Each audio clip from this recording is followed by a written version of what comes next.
Our next broadcast is a radio and television comedy series that ran for over 3 decades, from 1932 to 1955 on radio and from 1950 to 1965 on television. It won numerous awards, including the 1959 Emmy for Best Comedy Show, and is generally regarded as the high watermark in 20th century American comedy. Ladies and gentlemen, we present to you the Jack Benny Program on HOJO Radio.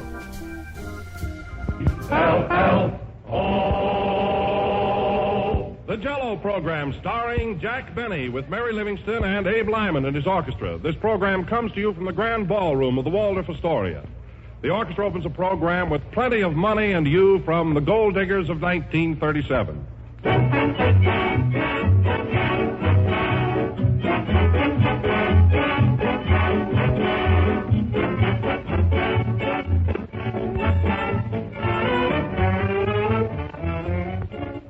Some of our most pleasant hours are spent around the family dinner table. It's really grand to get together with mother, father, and all the rest to talk things over and enjoy good food.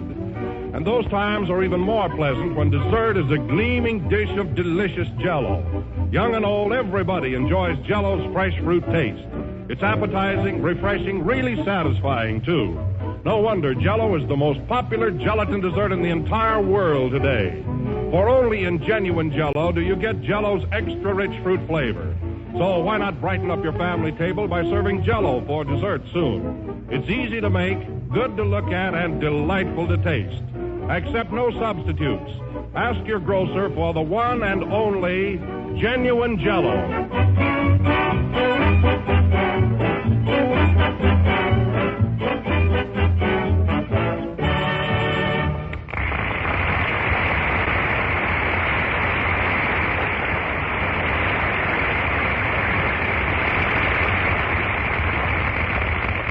Plenty of Money in You, played by Abe Lyman and his orchestra. Now, ladies and gentlemen, we bring you the man who made the bee public insect number 1, Jack Benny.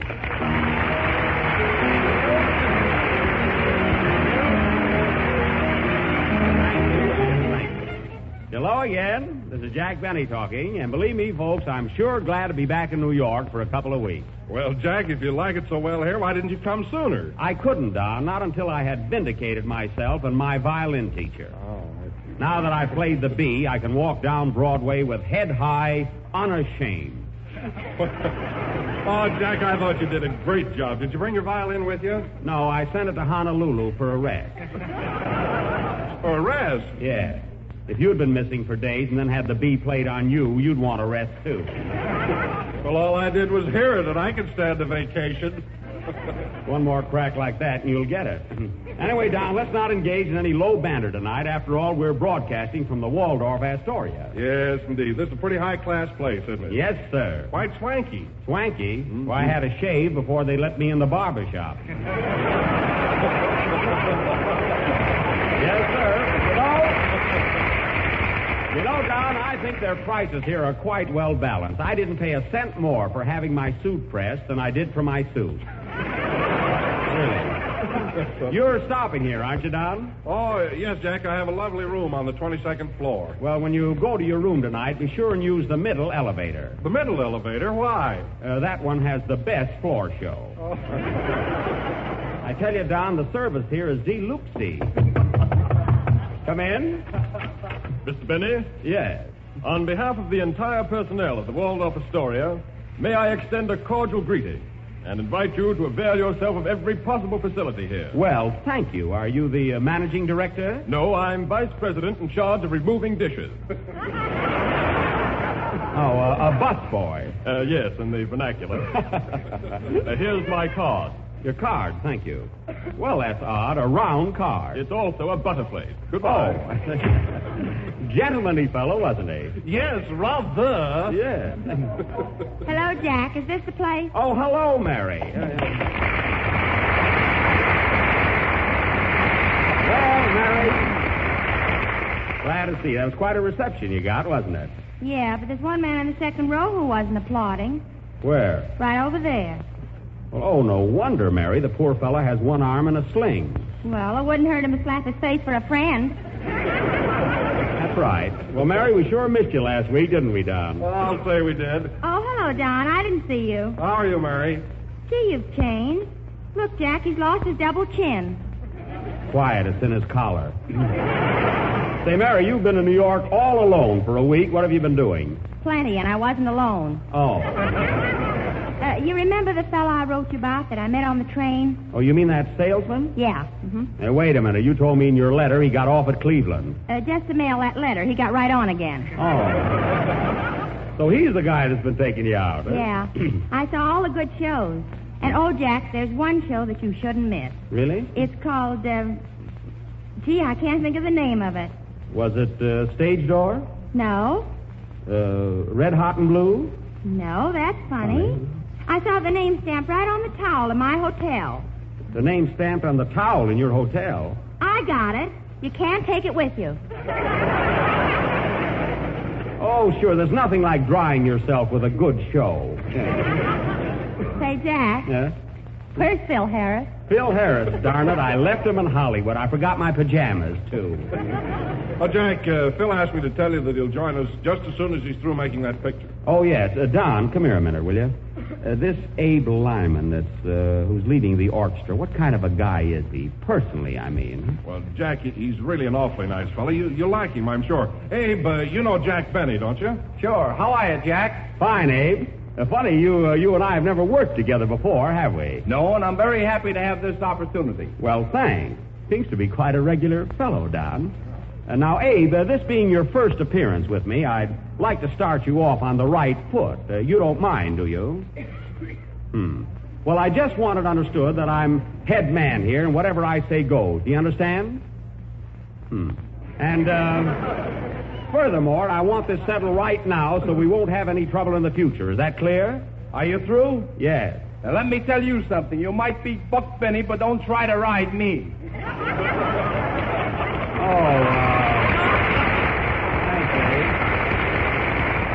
Well, we got it right this show, anyway. Fresh guy, huh? Better look out, Jack. Why? I saw him direct the opening number with a blackjack. Well, don't worry, Mary. I'm a pretty tough guy myself. Oh, yeah? Yeah. Well, I can handle you and Fred Allen. Well, no wonder we're both anemic. Say, Don, come here a minute. I thought you told me Lyman was a nice guy. Well, he is, Jack, but this is his first time working with you, and naturally he's just a little nervous and excited. You can't blame him. Oh, is that it? Well, I guess maybe I was a little hasty and inconsiderate. After all, I can appreciate his state of mind. Tell him to play, Don. Play, Mr. Lyman. These orchestra leaders are so sensitive.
Park Avenue from On the Avenue, played by the orchestra and directed by Abe Lyman, the Phil Harris of the East.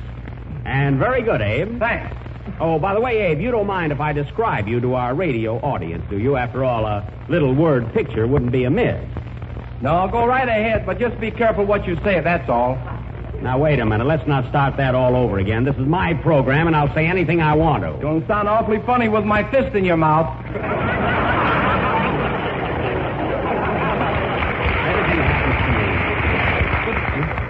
Are you going to stand for that, Jack? I ain't sitting down, honey. You will in a minute, Toots. Oh. Why don't you let me describe him, Jack? All right, Mary. I'm a fine boss. I wish Vaudeville would come back. Go ahead. Well, in describing Abe Lyman, I would say that he's good-looking, rather tall, dark, and extremely romantic. Now, how do you know he's romantic? I haven't been to New York a week for nothing. Hi, Abe. Hiya, babe. Hey, wait a minute, Mary. I thought you told me you went out with a salesman. That's Abe, all right. Oh, I see. Speaking of Mr. Lyman, let me tell you about Jell-O. It tastes twice as good as ever before and has those 6 delicious flavors: strawberry, raspberry, cherry, orange, lemon, and lemon. Hey, that's clever. No kidding, that's very clever now. That was good. Imagine if Phil was here and you had to say orange, lemon, and Harris. That wouldn't fit, you know. Hello, Jack and Mary. How are you, darling? Hello, Kenny. How are you, Kenny? Back to New York, huh? Kenny, we're all glad to see you. How do you like being back in New York? Great, I'm having a swell time. That's good. I've seen a lot of places I missed last year. I went to Central Park, the Bronx Zoo, and the aquarium, and... The aquarium, eh? I bet you like that. Nah, there was nothing but fish. Well, that's the trouble with those places, you know. Yeah. Well, I'm glad you're... yeah. Well, I'm glad you're having such a good time, Kenny. Did you go to Radio City? No, New York is good enough for me. That's right. There's no use jacking all over the country. I don't blame you. Say, Jack, last night I went to Madison Square Garden to see the races. Oh, the races. Did you like it? Yeah, but the jockeys went around so fast the horses looked like bicycles. Well, they were bicycles. Isn't that awful, Mary? I'm saving my answer for our last program. This may be it. You can't tell. Well, Kenny, what are you going to sing on your first broadcast from New York? I'm going to sing When the Poppies Bloom Again. Well, I'm sure we'll like that. Oh, by the way, I want you to meet Abe Lyman, our temporary maestro. But watch out, Kenny. He's a little nervous tonight. You know, be careful. Say, Abe, this is Kenny Baker, our tenor. Hello, Kenny. Hello. Say, Mr. Lyman, when you play my number, just do it the way it's written, will you? Kenny. It's my own arrangement, and I don't like it played any other way. Do you get me? Kenny, be careful. Look who's bawling me out. Listen, Lyman, what Jack says goes double for me. Attaboy, Kenny. I'm right with you. You stay out of this, Jack, unless you want your ears pleated. Can this be the man who plays those dreamy waltzes on the radio? Go ahead and sing, Kenny. Your ears wouldn't look good pleated, Jack. I don't think so.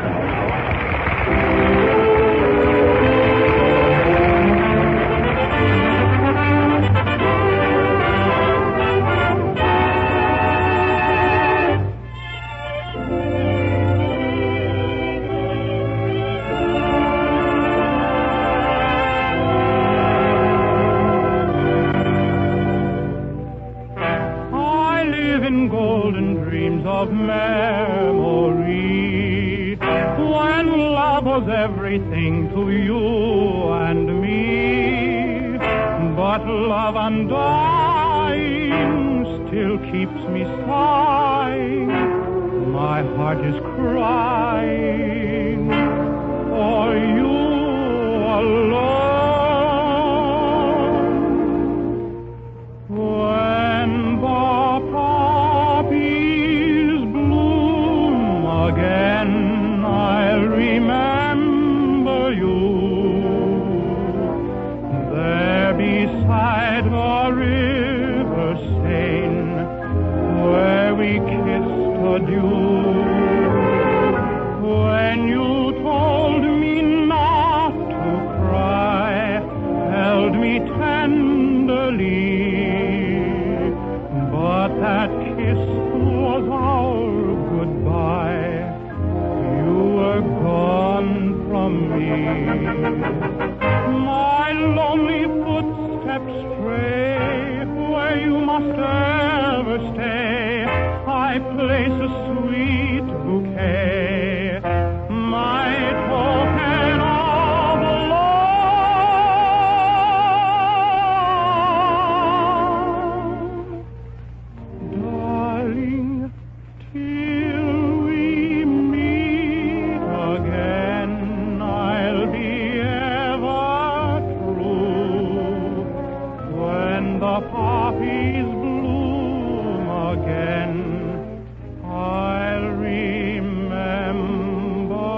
all stopping the show. I may not stop it myself, Kenny, but I'll slow it up a whole lot. That was Kenny Baker singing When the Poppies Bloom Again, accompanied by the Gas House Gang.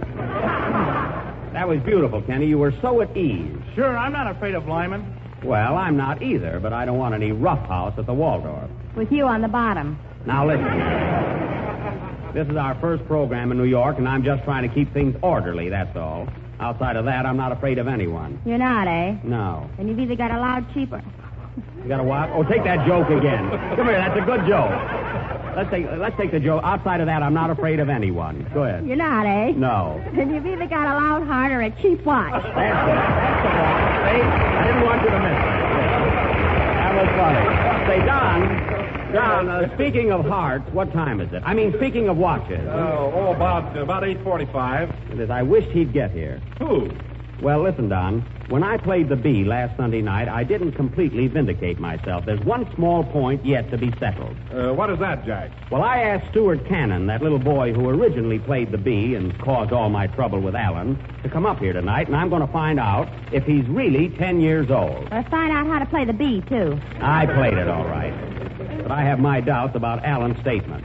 If that child is over 10, and I think he is, then Mr. Allen has deceived his listeners, thereby misinforming over 400 people around the country.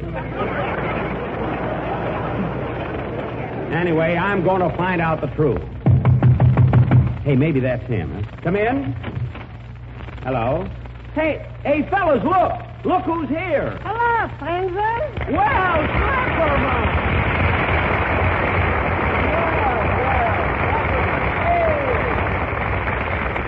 Schlepperman, I'm sure glad to see you. Well, the feeling is neutral. Thank you. Jack, so soon when I found out you was in New York, I rushed right down from Boston to see you. From Boston, eh? Well, that was nice of you, Slep. I am my out of breath. I should have taken the train. Well, I'm glad you dropped in. Oh, Slep, you remember Kenny Baker and Don Wilson, don't you? Why, certainly. Hello, Kenny boy. Hello, Sleppy. Oh, how are you, Slep? It's nice to see you. Well, Donny boy, are you still making the Jello? Oh, sure. And Slep. Slep, here's Mary. My goodness, May, you're a sight for chopped ice. You know, I'd asked you for a little kiss, but my wife is listening in. Come on, maybe it'll sound like that. Hey, Slep. Leave me alone. I'm delirious. How was it, Mary? I don't know. He was standing on my feet. Oh. Slep, tell me something about yourself. What are you doing these days? Well, Jack, I'm in the hotel business. The hotel business? Yeah. I didn't know that. What's the name of your hotel? Schlepperman's Little Gypsy Tea Room. Nice, Nicky. And, you know, Jack, it's a special attraction. My wife tells fortunes. My wife tells fortunes. My wife tells fortunes. Oh, can she read tea leaves? Yes, they're not in English. Well, tell me, Slep, how big a hotel have you? 25 rooms, and so clean you can eat in them. Oh, how about sleeping in them? That I wouldn't recommend. 25 rooms, eh? Have you got an elevator? I had one, but it got stuck, so I made another room out of it. Well, that was clever. Say, Jack, why don't you and Mary come over tonight? We got dancing and music. Oh, an orchestra, too, eh? Who's playing there? Fred Herring and his Oriental Canadians. My, what musicians. Strictly swing time, boys. Say, that reminds me, Slep, do you throw Abe Lyman? Do I know Abe Lyman? Hello, Abe, boy. Hello, Slep. Is my suit ready? Please, quiet. You'll have it tomorrow, positive. Oh, a tailor, too, huh? Say, Slep, you certainly branched out since I last saw you. Hotel, tea room, tailor. You're certainly in a lot of businesses. Hold on to your watch, Jack. You might have a pawn shop. A pawn shop, huh? What do you think hangs from my sign? 3 oranges? Well, you certainly don't believe in putting all your eggs in one business, do you? Well, Jack, it certainly was a pleasure to see you. Thanks, Slep. Come up and see us again, won't you? Why, certainly. Well, goodbye, everybody. I got work to do around here. Work to do? You mean you work here at the Waldorf Astoria, too? Sure, I'm the house detective, so take it easy. Goodbye.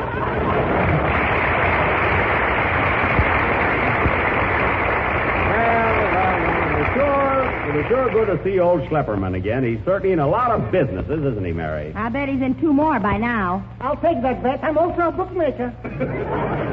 What a guy. Hey, Don, did that little boy come in yet? No, not yet, Jack. Oh, well, play something, Abe. If Schlepperman is in your band, I'll die. Gee, I wish that kid would get here.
Popular tunes played from the bandwagon, played by Abe Lyman and his ex-Californians. And now, ladies and gentlemen, we, Don, did that little boy get here yet? Well, not yet, but, Jack, did you hear that 5-year-old girl play the B on the piano last Wednesday night? You mean on Alan's program? Yes. Well, let me tell you something, Don. That girl might be 5, but I could swear I heard that piano playing after she walked away from me. See, the way Alan has been dragging those kids up to his program is disgraceful. I think. First, a 10-year-old boy plays the B on a violin, then a 5-year-old girl plays it on a piano. I suppose next week we'll hear it played on a raffle. But, Jack, I thought it was funny when Alan said you were so out of wind you couldn't even blow out a match. Well, he has me there. I'll admit that I don't compare with Mr. Allen when it comes to blowing. Yes, sir, I stayed away all night thinking of that gag. You could have gone to sleep and snored a better one. Yeah. Well, anyway, tonight I'll find out the correct age of that alleged 10-year-old boy. Say, I hope that's him now. Come in. Is Mr. Benning here? Yes, come in. Are you Stuart Cannon, the little boy that played the B? Yes, sir.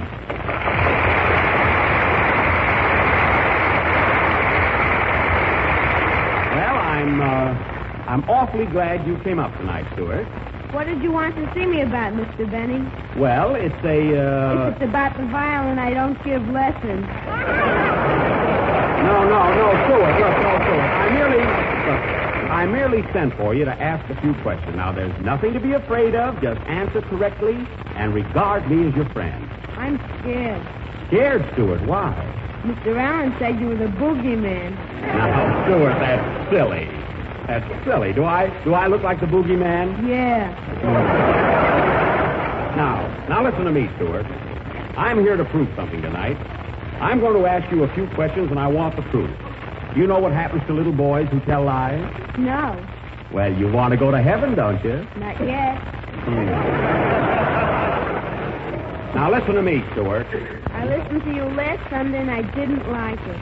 Oh, yeah? I'm going home. Grab him, fella. Don't let him get away. Ah, we got him, Jack.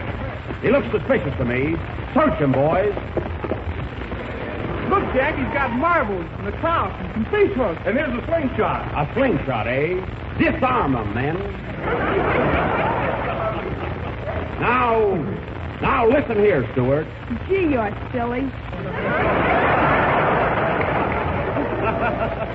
Now, that's not the point. I don't want to get tough unless I have to. And then I won't be with Abe Lyman. Quiet. Stuart, truthfully, How old are you? 10 years old. I mean your exact age. 10 years old. 10 years old, eh? Where were you on the night of January 7th, 1927? Home. Home, eh? And what were you doing home? I don't remember. You don't remember. You've been very well coached, Mr. Cannon. When was your birthday? I don't remember. You don't remember. You don't remember your birthday, and yet you're positive you're 10 years old. Bah! Now, young man. What are you laughing at, Mary? I don't remember. Now, Stuart, how old were you when you first took violin lessons? Wouldn't you like to know? That's a lie. Take them, Don. I don't seem to be getting anywhere. All right, Jack. Now, Stuart, how old were you when you first started eating Jell-O? 2 years. And how many delicious flavors has Jell-O? 6. And how much better is it than ever before? Twice as good. There you see, Jack, there's nothing wrong with this boy. You take him. Now, listen, Stuart. Listen to me. On the night of December 30th, 1936, you came into Fred Allen's program and played the bee, didn't you? Yes, sir. And on the night of February 3rd, 1937, at the insistence of the same Mr. Allen, you repeated that performance. Yes, sir. Now, Mr. Allen claims that you're only 10 years old. But I am only 10 years old. Yet you testified not less than 3 minutes ago that on January 7th, 1927, you were home. Yes, sir. Yet you don't remember what you were doing. So what? Then what's the first thing you do remember? The stock market crash. I lost my shirt. Oh, you lost your shirt, eh? Yes, you know what that means to a baby. Yeah, quiet. Now, listen to me, Stuart. You'll remember what happened on January 7th, 1927. You'll remember what happened in 1929. You remember what happened on the nights of December 30th and February 3rd on Mr. Allen's program. And yet you don't remember your age. You're older than 10 Cannon. Now, come on. Come clean. All right, Cactus Face, I'll tell. That's better. How old are you, Stuart Cannon? 10 years and 4 months. Yeah. I thought so. Well, that not only exposes Fred Allen, but proves that this boy had 4 extra months to practice the bee.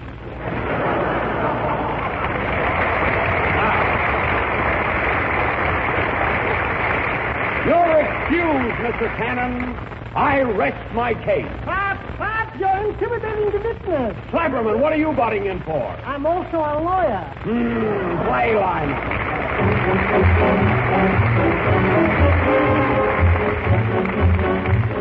Spring can't be very far off now, but whether the winds of March blow hot or cold, here's a way to add a bright springtime touch to your menus. Serve this new Jell-O dessert soon. It's called Prune Perfection, and it's delicious to taste, lovely to look at, and mighty easy to make. Just dissolve 1 package of strawberry Jell-O in 1 pint of hot water. Chill until slightly thickened, then fold in 1 cup of finely cut up cooked prunes. Mold and serve plain or with whipped cream. You'll enjoy this clever combination of flavors, the richness of the prunes pepped up with Jell-O's fresh strawberry flavor. All of Jell-O's 6 delicious flavors come from fresh, ripe fruit, skillfully blended. So why not put Jell-O on your shopping list for tomorrow and serve Prune Perfection for dessert tomorrow night?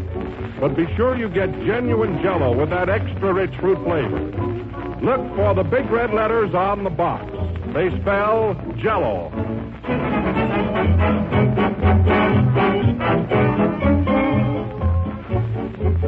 The last number of the 23rd program in the new Jell-O series, and we'll be with you again next Sunday at the same time. I want to tell you how glad I was to see Schlepperman again. I'd like you to meet him in person, Mr. Sam Hearn.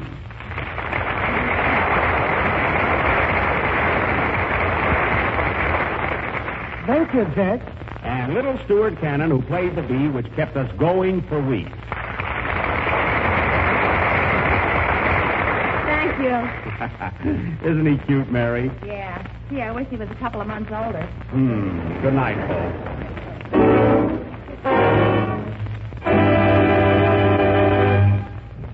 J-E-L-L-O.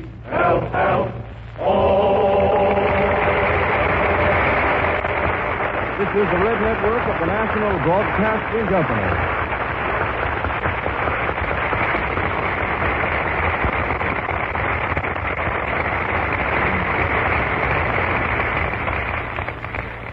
You're listening to HOJO Radio. More classic old-time radio coming your way next. K-E-L-L-O. The Jell-O program, coming to you from the Grand Ballroom of the Hotel Pierre, starring Jack Benny with Mary Livingston and Abe Lyman and his orchestra. The orchestra opens the program with You from the Great Ziegfeld.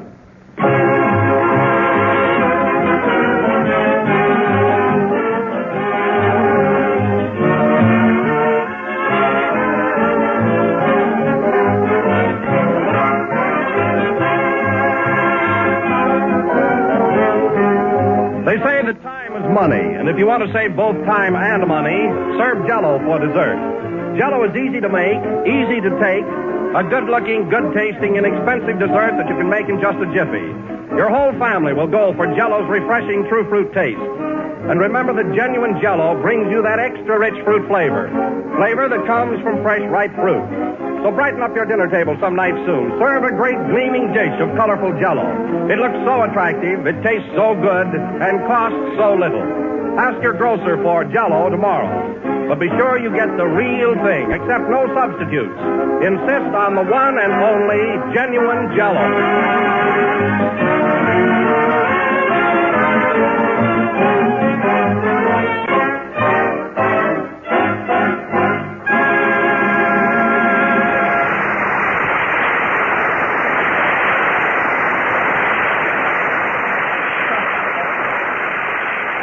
Ladies and gentlemen, we bring you a fellow who is a big man in Hollywood, a giant in Waukegan, but just another actor in New York, Jack Benny.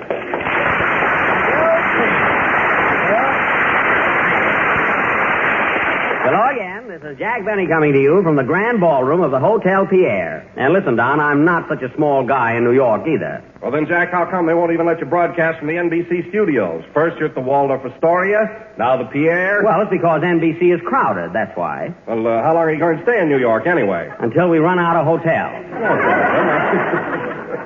I've been hanging around so many ballrooms, I feel like a chandelier. Of course, there's a certain amount of class and prestige broadcasting from a place like this. Come in. Mr. Benny? Yes. On behalf of the management of the Hotel Pierre, I bid you welcome and trust that the broadcasting facilities here are satisfactory. They certainly are. Now, if there's anything I can do for you, don't hesitate to call upon me. Well, thank you. Is there anything I can do for you? Yes, don't mingle with the guests. That's what I get for slumming on the avenue. Anyway, Don, it's still a distinction to be able to do our program from here. Not every entertainer would be granted that privilege, particularly one that I know of. Mm-hmm. And who's that, Jack? Well, I don't want to mention any names, but I don't see how Harry Von Zell can laugh at him every Wednesday night. Oh, Von Zell, that announcer. Yeah. Say, Jack, what product do they sell anyway? Nothing you can put sliced bananas on. Oh, by the way, Jack, did you hear Alan call you a bully last Wednesday? Benny the bully, Benny the bully. Well, it's better than being a scaredy cat. Alan is a scaredy cat. Alan is a scaredy cat. How do you know? Oh, Don, he's an awful baby. Imagine a grown man taking ether when he gets a manicure. Oh, yeah. Anyway, I don't want Alan's name mentioned anymore on this program. From now on, if you have to refer to him, just call him Boo. That's good enough for me. Boo. Boo, Alan, that's a silly name. Well, it fits the character. Hiya, Don. Hello, Jack. Oh, all right. Where have you been? I was out with Boo in Portland Hoffa. Oh, you were, eh? Well, I should think you'd select your company a little more carefully. Of course, Portland's all right, but I'd watch out for Boo. You know, Jack, he asked me if you really played the Boo on your violin. That's the B, and don't overdo it. Anyway, let's change the subject. All right. Jell-O is not only economical, but it's easy to make. And remember, it tastes twice as good as ever before. Yeah, now let's change the subject again. Surely. Jack, where's Kenny? Oh, Kenny, he had to go to Hollywood to finish his picture, but he'll be back again next week, Don. You know, Jack, I just got the cutest telegram from Kenny. Oh, then he must have arrived there. What does he say? He says, wait a minute, here it is. Oh. Arrived home safely, weather excellent, trip pleasant, bus comfortable.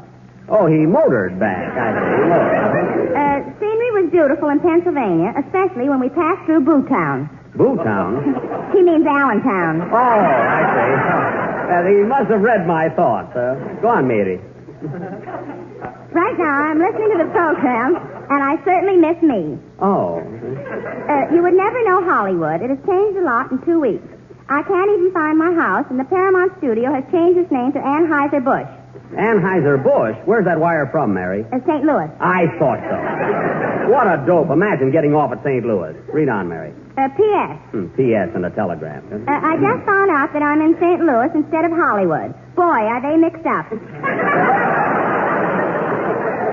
Well, that serves me right for letting him take that trip alone. Say, Jack. Yeah. Oh, hello, Abe. How are you? Oh, I'm all right. Can I talk to you a minute? Sure, Lyman. What is it? Listen, Jack. I heard some pretty bad reports about me on last Sunday's program. You did? Why, I thought you were great, didn't you, Don? Why, certainly you were swell, Abe. Oh, I don't mean my music. But my friends all seem to think that you made me sound like a pretty tough guy. But, Abe, gee, we were only kidding. Well, I'm sensitive. Oh. Gee, Jack, I'm not a bad guy. I'm not a mug or a tough egg or anything. I'm considered a gentleman. Well, I'm terribly sorry, Abe, really. Well, don't do it again or I'll kick your teeth out. Oh, you will? Are you going to take that from him, Jack? Well, I'd fix him, but I don't want to be known as a bully. Especially without teeth. That's gratitude for you. Say, Don, why do I always have trouble with orchestra leaders?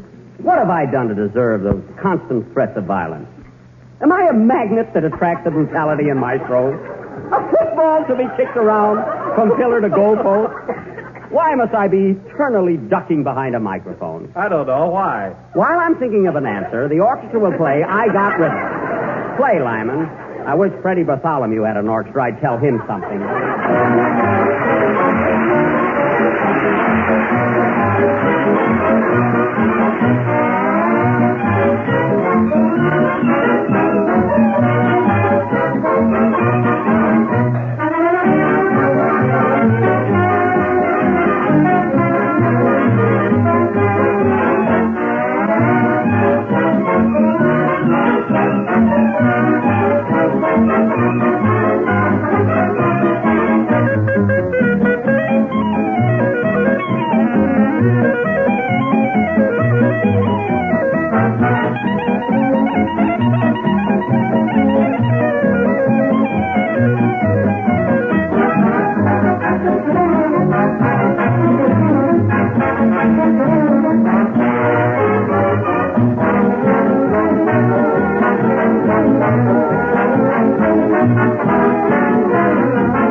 Rhythm from Girl Crazy, played by Abe Lyman and his musical muscle men.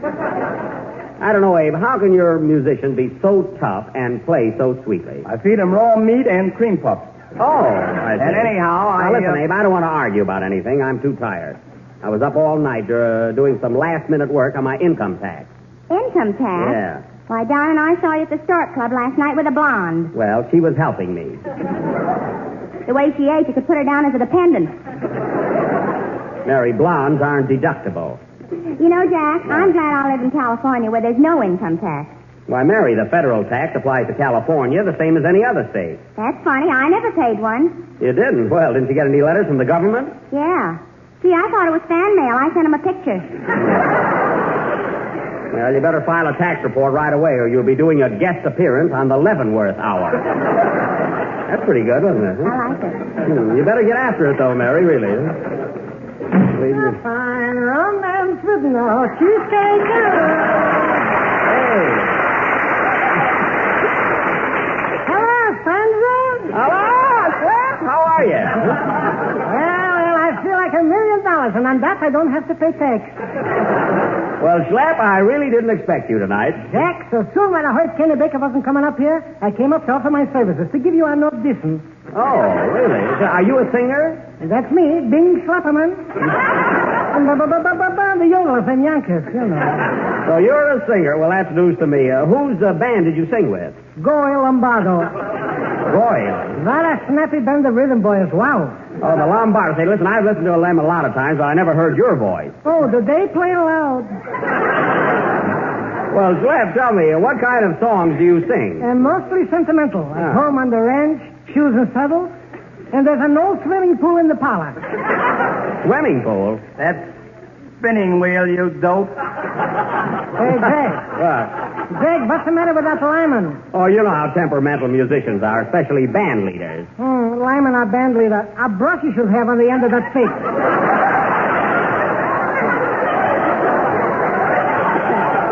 Slap, you said it. Pipe down, Slapperman. Look what's talking. Look at him. He works 2 weeks and already he's a foreman. Don't worry about him. Well, Slapperman, it was very nice of you to offer your services, but I've already asked Mary to sing a number. Oh, I don't want to sing tonight. Oh, come on, Mary. I'll tell you what. If you'll sing a chorus, I will, too. You're not offended, are you, Slap? Why, certainly not. I'm sorry you made the trip for nothing. Who made it for nothing? I sold 9 suits in the lobby. A fine romance detached. Pockets not sweet. Sit down, Slap. Mary's going to sing. Come on, Mary. Would you folks like to hear? No kidding. Would you folks like to hear Mary sing? Would you like to hear her sing a song? There you are, you see? Now you'll have to go through with it, Mary. Hit it, Abe.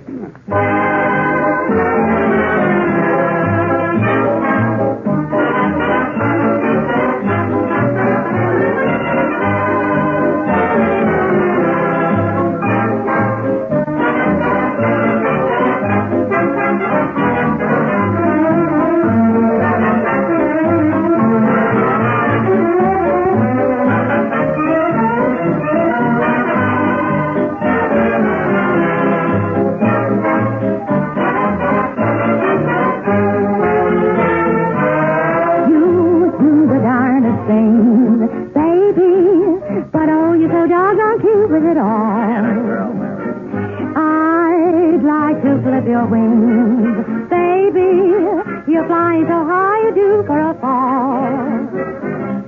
Your attitude saves me, I'm almost afraid. You drive me crazy, I must be taking the hay. La-dee-dee. You do the darndest thing, baby, but oh, you're so doggone cute with it all.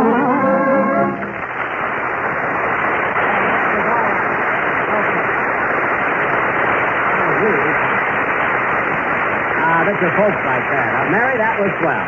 Really swell. And you weren't nervous or anything. No, and now it's your turn, Jack. All right, now I'll sing my chorus, and I dedicate it to Don Wilson. Come on, boys. You say the darndest thing, Wilson, but oh, you're so doggone cute with it all. Ha-cha-cha. You're always out to sell Jell-O in winter, spring, or summer, or fall. Good, isn't it? You always say strawberry. You always say raz. You always say cherry, orange, lemon, and lime.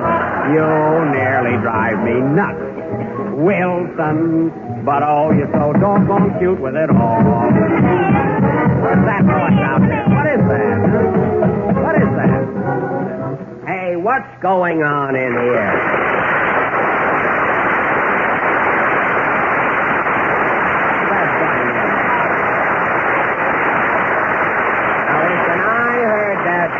I heard that disturbance outside. Now, whoever's manipulating that foghorn in here has got to cut it out. Well.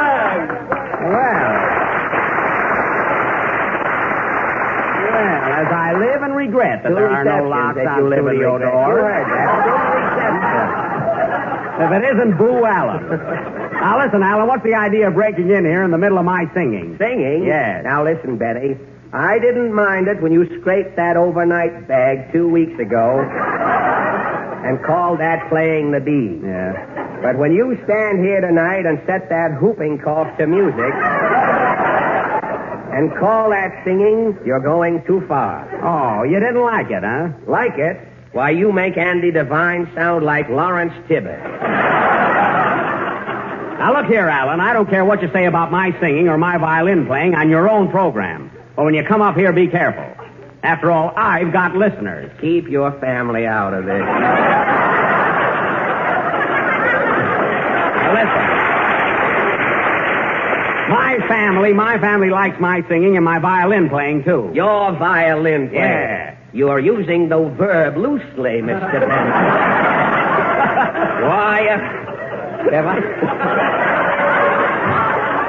Why, if I was a horse, if I was a pony even, and found out that my tail... found out that any part of my tail was being used in your violin bow, I'd hang my head in my oat bag from then on. Well, you listen to me, you Wednesday night hawk. Another crack like that, and Town Hall will be looking for a new janitor. Why, you fugitive from a Ripley cartoon? I ought to bend your nose around until if you want to smell anything, you'll have to curb it. You lay a hand on me. You lay a hand on me. Anything we'll say accidentally will be better than the script.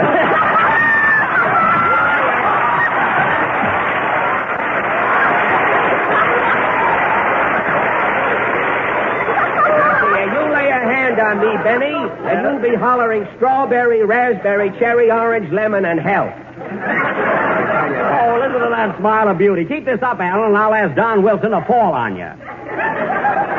And if Wilson falls on you, you know what that means. Huh? Oh, boy, press ham. That a girl, Mary, that's a honey. Quiet, coward. Coward? Yes, coward, and she doesn't mean that English entertainer, Noel, either. Now, Alan, I'm up here attending to my own business. There's no place to settle our private affairs. How did you get in here without a pass? I made one at the door, man, and you're next. Oh, I am, eh? Gentlemen, don't fight here, please. Why don't you go over to the Medicine Square Garden? You keep out of this, you little squirt. From now on, your wife will be having both ends of the herring. Well, goodbye, Jackie boy. Take it easy. There goes Schlepperman. I wish you'd follow him out. Listen, cowboy, why didn't you stay out in Hollywood where you don't belong? Because I heard you were coming out there to make a picture, that's why. You ought to do very well, Mr. Allen, now that Boris Karloff is in England. Well, I saw your last picture, Lionel Benny. Yes? Until you made a picture, nobody knew what a lull looked like on celluloid. And maybe you didn't start Bank Night, but you've certainly kept it going. Oh, yeah? Well, 3 states are waiting for your picture to be released. They're going to use it instead of capital punishment. Wow! That's telling him, Jack. Who's that pallbearer? Stick 'em, Lyman. And look what's going to make a picture. Fred Allen, the great lover. I suppose Gable and Taylor are losing a lot of sleep right now. Not if they're listening to this broadcast. What a witty retort. Where are you going to live in Hollywood, Mr. Allen? At the Ostrich Farm? I may. What are you laughing at, Mary? He'll show those birds how to lay eggs. Mary, that was marvelous. I'm going to kiss you for that. Then I take it back. Oh, you do, huh? Yeah, she'd rather kiss an ostrich, and so would I. Well, Alan, this gone a little too far. I didn't mind a little mudslinging now and then, but when you make those kind of remarks, it means fight where I come from. You mean your blood would boil if you had any? Yeah. And I got just enough to resent that. Mr. Allen, I come from the West. I'm a hard-boiling, two-fisted He-Man. If you step out in the hallway... I'm ready to settle this little affair man to man. Yeah! Yes, sir. This will be the last number of the last program on any Jello series. Next week, the Jello program starring Mary Livingston. Come on, Alan. You want to go through with this? I didn't come up here to get your autograph. Now, listen, Alan. I'll give you just one more chance to apologize. Apologize? Why, I'll knock you flatter than the first 8 minutes of this program. Hold on there, Alan. Who touches a hair on Jack's gray head has to find it first. Who said that? Barbara Livingston. Never mind that. Come on, Alan. Get us away. Play, Lyman. Sorry, now I sold my rowing machine.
That was Hallelujah from Hit the Deck, played by the orchestra with Abe Lyman at the baton and Benny and Alan at each other's throats out in the hallway. And the winner will tell his version on his own program next Wednesday night. Oh, now, I don't know about that. Jack can certainly take care of himself. It's Alan he has to worry about. Gee, I hope nothing's happened to either one of them, especially Jack. Well, they're both pretty husky, although Jack did look just a little bit worried. Oh, Jack doesn't care whether he wins or not. He's got a due bill on a hospital. Here they come now. Gosh, Freddie, those were the days, weren't they? You're a card, Jackie. Remember that time in Toledo when you walked into the magician's dressing room and stole his pigeons? Do I? Say, they tasted pretty good, didn't they, Fred? The bones I got did, certainly did, yeah. Say, Freddie, you remember the guy in the show with us who used to take in washing on the side? You know, the guy that did our laundry? Say, what's Ben Burney doing now? He's got a band, you know, Ben Burney and all the suds. Say, we didn't make much money in those days, Freddie, but we did get a lot of laughs. We certainly did, until we walked on the stage. Hey, Jack. Yes, Freddie. What happened to the fight? What fight? Say, Freddie, remember that time in South Bend, Indiana, when you were going with 40? Hey, no kidding, fellas. What happened to that fight? Why, Don, we were never serious about that. Then how did you get that black eye? Oh, this. Well, I was writing a letter. Yes, I accidentally dotted his eye, Mary. Now, wait a minute, Freddie. I slapped you more than you did me. Look at your wrist. It's all red. Well, I made you say uncle, unquote, when I pulled your hair. Uncle isn't the word, unquote, but let it go. Say, Fred, here's a package you dropped on your way out to the hall. Oh, yes, that's a box of candy I was going to give Jack. Oh, Freddie. Candy, can I have a piece? Sure, but take the square ones, Mary. The round ones have got cement in them. I see. And by the way, Fred, when you get home with that box of flowers I sent you, it's still ticking. Just put it in water. I will, and thanks for the tip, Jack. Oh, gee, this candy is swell. Have a piece, Jack? Say, this is good chocolate. Wonderful flavor. What's it filled with, Freddie? Ipana. Oh. Well, I was going to brush my teeth anyway. I might as well eat it. Well, Jack, I've got to go now. I've got a lot of work to do on my own program. Okay, Fred. Well, thanks for your kind visit and apology. What apology? Never mind. Let's not start that again. Before you go, Fred, I want to tell you that I didn't mind one thing you said about me during our feud. You didn't? Why not, Jack? Well, I'll tell you. You said the darndest thing, Freddie, but you were so doggone cute with it all. You said the meanest things, Joaquin. You're riding high, but you're due for a fall. I owe you some words. You said I was bloodless. You said I was tight. You insulted my fiddling. A rootin' tootin' hootin' tootin' ha-cha-cha. We said the darndest things, palsy, but oh, we were so doggone cute with it all. And now we're friends.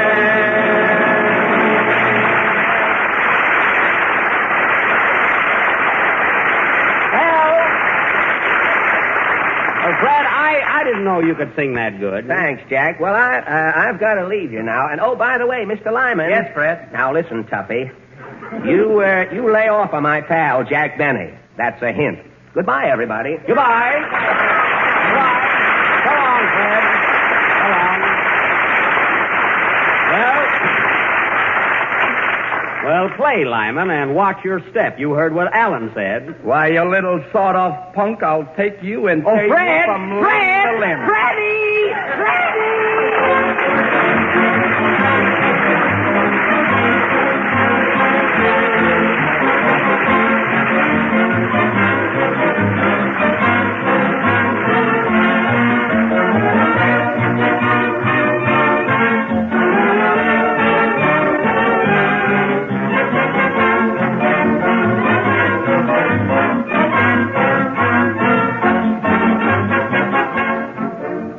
St. Patrick's Day is only 3 days away, so you better begin now to get together your shamrocks and Irish colors. And here's a Jell-O dessert that has the touch of color in keeping with the occasion, called Emerald Fruit Cup. You make it this way. Just dissolve 1 package of lime Jell-O in 1 pint of hot water and then pour into a shallow pan. Chill until firm, and then cut the Jell-O into cubes. Arrange the cubes of lime Jell-O in sherbet glasses, alternating with grapefruit sections. Serve plain, or for a distinctive touch, pour over each portion 3 or 4 tablespoons full of ginger ale. Refreshing lime Jell-O with juicy grapefruit. It's a grand combination to start a dinner with, and equally delicious as dessert. Serve Emerald Fruit Cup for your St. Patrick's Day dinner, but be sure you make it with genuine lime Jell-O. For lime Jell-O, like all of Jell-O's 6 delicious flavors, has that extra rich fruit taste. Ask for Jell-O by name and look for the big red letters on the box. They spell Jell-O.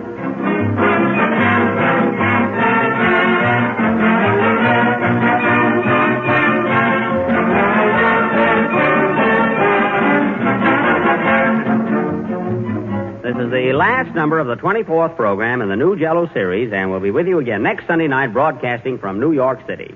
And, Mary, I want to tell you your song was swell. Thanks. Say, Jack, are you really glad that you made up with Fred Allen? Certainly I am. Why? Well, now I won't have to listen to his program to hear what he's saying about me. Good night, folks.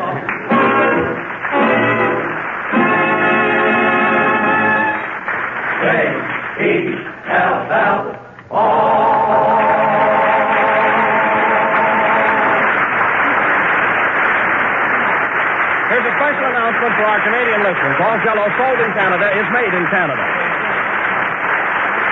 Select some fine romances from Springtime, written by Jerome Kern. This is the National Broadcasting Company.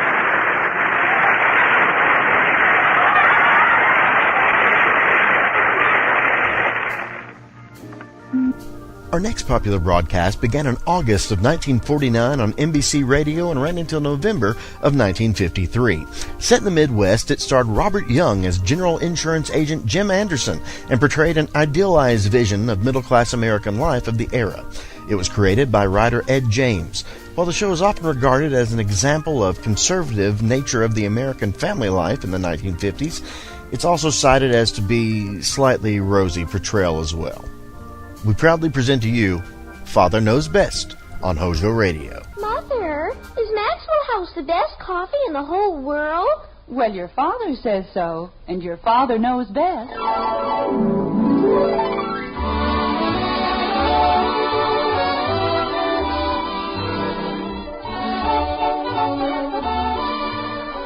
Yes, it's Father Knows Best, transcribed in Hollywood, starring Robert Young as father.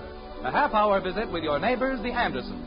Brought to you by America's favorite coffee, Maxwell House. The coffee that's always good to the last drop.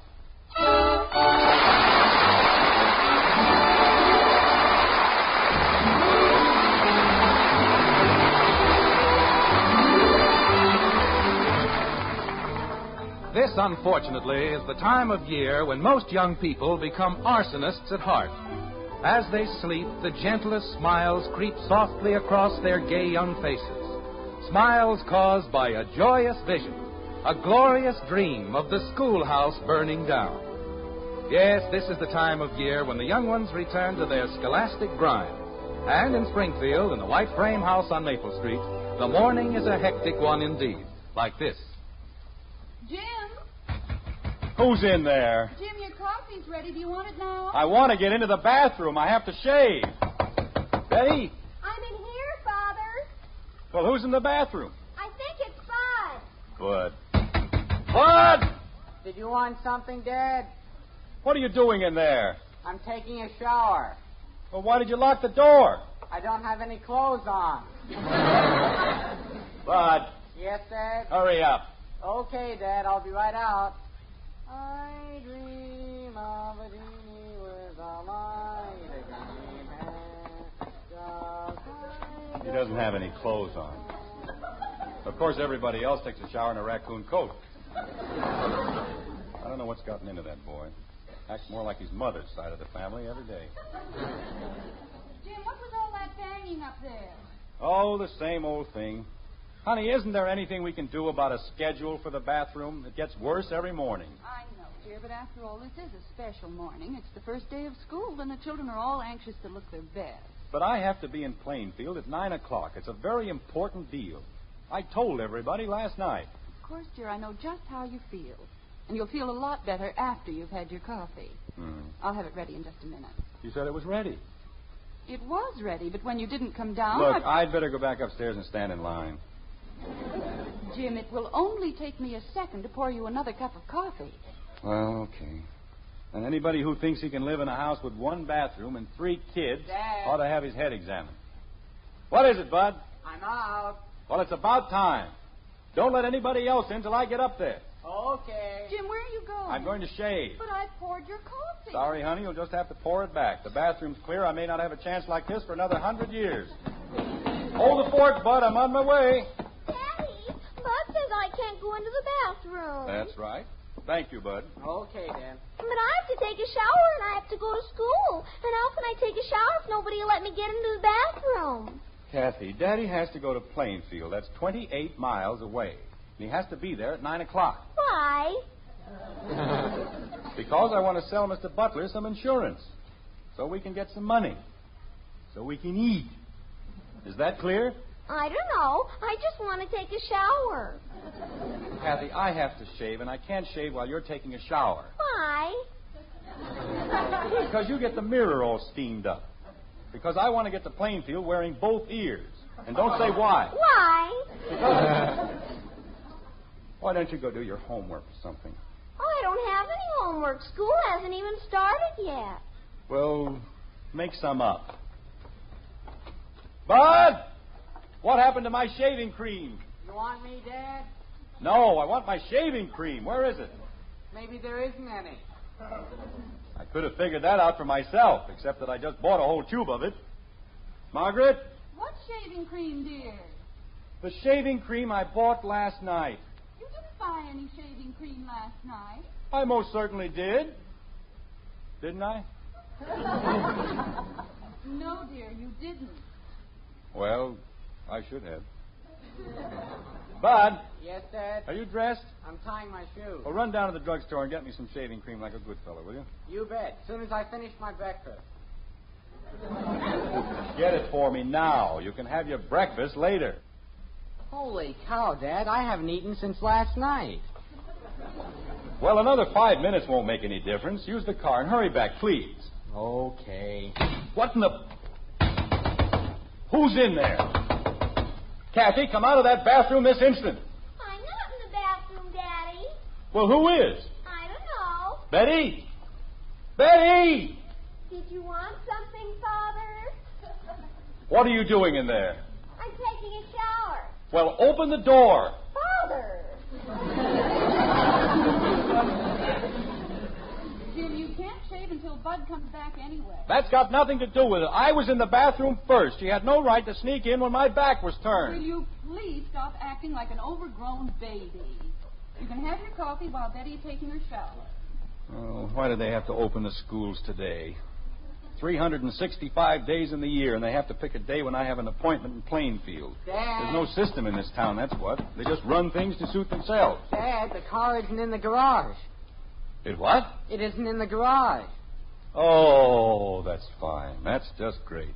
I'm not having enough trouble. Now somebody's stolen the car. Jim, let's not get all upset. Maybe you didn't put the car in the garage last night. I didn't use the car last night. I came home with Ed Davis, remember? Betty had the car all afternoon. Betty! Yes, Father. Where did you leave the car? Just a minute. I'll be right out. Bud, go downstairs and call the police. No, Bud, wait. There must be a logical explanation to this whole thing. Of course there's a logical explanation. Somebody stole the car. Is anything wrong, Father? Oh, no. Everything's just fine. Somebody stole the car, that's all. They did? Who? How do I know who? Where did you leave it? In front of your office. That's what you told me to do, isn't it? I told you to leave it in front of the office? That's right. You said if I got through early to leave it in front of your office and come home on the bus. Then you wouldn't have to use the bus during the rush hour. But I came home with Ed Davis. Well, I came home on the bus. You know, Betty, you're going to be a great comfort to me in my old age, if I live that long. Father, I just did what you told me to. Why didn't you tell me you left the car downtown? You didn't ask me. Ye gods. 17 years old, and she can't tell you anything unless you ask her. I'll be right back. Bud, where are you going? It's okay, Dad. I'll use my bicycle. No, Bud, come back here, Bud! He's gone, dear. I don't know. The only time that boy ever hurries is when you want him to stand still. Well, dear, you told him to go to the drugstore. I wanted him to go down for the car. How can I possibly get to Plainfield without a car? You can use the bus. Nobody asked you. But you just said I was 17 years old Never and mind what I just said. What's that? What's what, dear? That's a car. Is it in our driveway? No, that's the Davises. I guess Ed's going to work. Ed, that's it. Betty, hurry up and get dressed. Well, what for? Never mind what for. Just get dressed. Jumping creepers. Ed! Say, Ed! Hiya, Jim. What's up? Ed, I want you to do me a favor, a big favor. Will you wait until Betty gets dressed and take her down to my office? Sure, I guess so. She'll only be a minute. Okay, the color make it snappy. Thanks, Ed. You're a pal. Well, that'll take care of that. Betty. What did Ed say, dear? He's waiting for Betty, and he'll take her downtown, and she can bring the car back. There, you see? There was no need to get upset about the whole thing in the first place. Well, that's a matter of opinion. Betty, what are you doing? I'm getting dressed. Okay, look, Ed Davis is waiting to take you downtown. Oh, he doesn't have to do that, Father.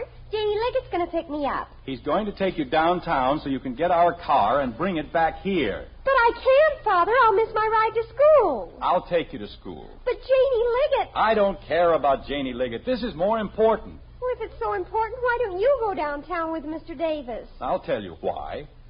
In the first place, I haven't shaved. In the second place, I haven't had my shower. And in the third place, I told you to go down in the first place. Now, hurry up and get dressed. Oh, poo. And don't take all day about it.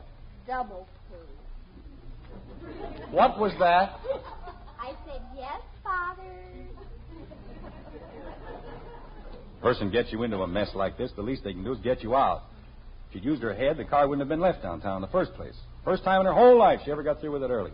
Jim, why don't you come downstairs with me and have your breakfast? You can save a little time that way. No, I've got to shave and... You can't shave until Bud gets back with the shaving cream. Well, I can take a shower and brush my teeth and... Oh, no. What is it, dear? Who's in there?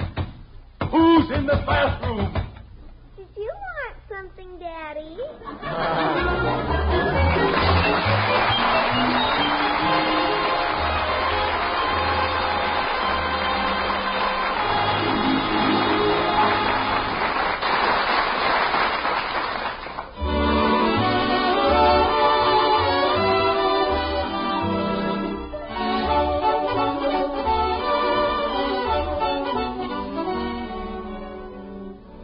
That's a real cup of coffee. Nice words to hear at your table, aren't they? And tomorrow you can hear them from the world's greatest coffee expert. Yes, ma'am, because that number one expert is your husband. Of course, we think we stand pretty high as experts. Our Maxwell House coffee is America's favorite brand. But we know the final judge is that husband of yours. And tomorrow, if you'll pour him a cup of Maxwell House, you'll hear him say, "Now that's real coffee."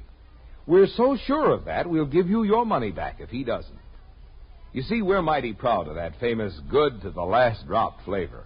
And we know no other coffee tastes like Maxwell House, because no other coffee's made like Maxwell House.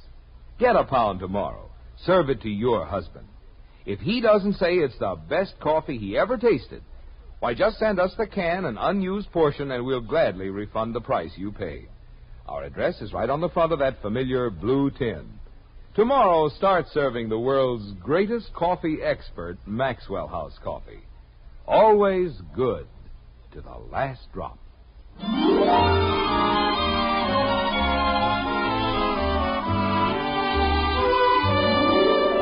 Cleanliness is next to godliness. That's what they say. But there are times when it can be overdone. It's a cup of coffee later in the white frame house on Maple Street, and the Andersons' bathroom is still giving a pretty fair imitation of the Grand Central Station. Father, unshowered and unshorn, is low man on the totem pole and last man into the bathroom, as usual, like this. They ought to pass an ordinance, that's what. What was that, dear? I said there ought to be a law. No house can be built without 10 bathrooms. Oh, Jim. Well, look at the time. 8:15, and I haven't even started to shave. It won't take long once Bud gets back. How about another cup of coffee? Well, okay. There you are. Thank you. Even if Betty gets back with the car by 8:30, I won't be able to make it. Of course you will. Oh, it's 28 miles to Plainfield, and my appointment's for 9 o'clock. Jim, I'm sure if you explain to Mr. Butler, he'll understand. Oh, sure. I'm sorry I'm late, Mr. Butler, but one of my children left the car downtown, and the others wouldn't let me get into the bathroom. He'll love that. Hey, Dad. Well, it's about time. We're in here, Bud. Boy, did I ever have a time. You know what happened? Never mind what happened. Where's the shaving cream? Right here. Gosh, it was awful. You know what happened? All I want is the shaving cream. What took you so long? Well, that's what I'm trying to tell you. You know what happened? Mr. Crandall wasn't open yet, and I had to find a drugstore that stayed open all night. And then when I found it, I didn't have enough money for the large economy size, and then he couldn't find the small uneconomy size. And he tried to sell me that smelly kind that you don't like. But I said, oh, no. And he said... Bud, give it to me. What? The shaving cream. Let me have it. Oh, it was 35 cents, Dad.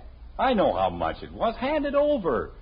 Well, my allowance is only $1.25, and I spent 60 cents last night, and there's a whole week to go. Bud, will you let go of the shaving cream?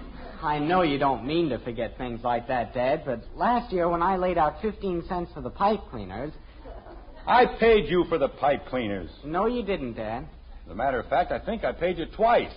Well, anyway, it was only 15 cents, but this is 35 cents. Bud, let go. That's practically half $1. I said let go. And I only get $1.25. Bud, you're squashing it. So why don't you just give me the 35 cents? Because I don't carry money in my pajamas, that's why. Now let go. Bud, I'll give you the 35 cents. You will? Yes. Oh. Well, here you are, Dad.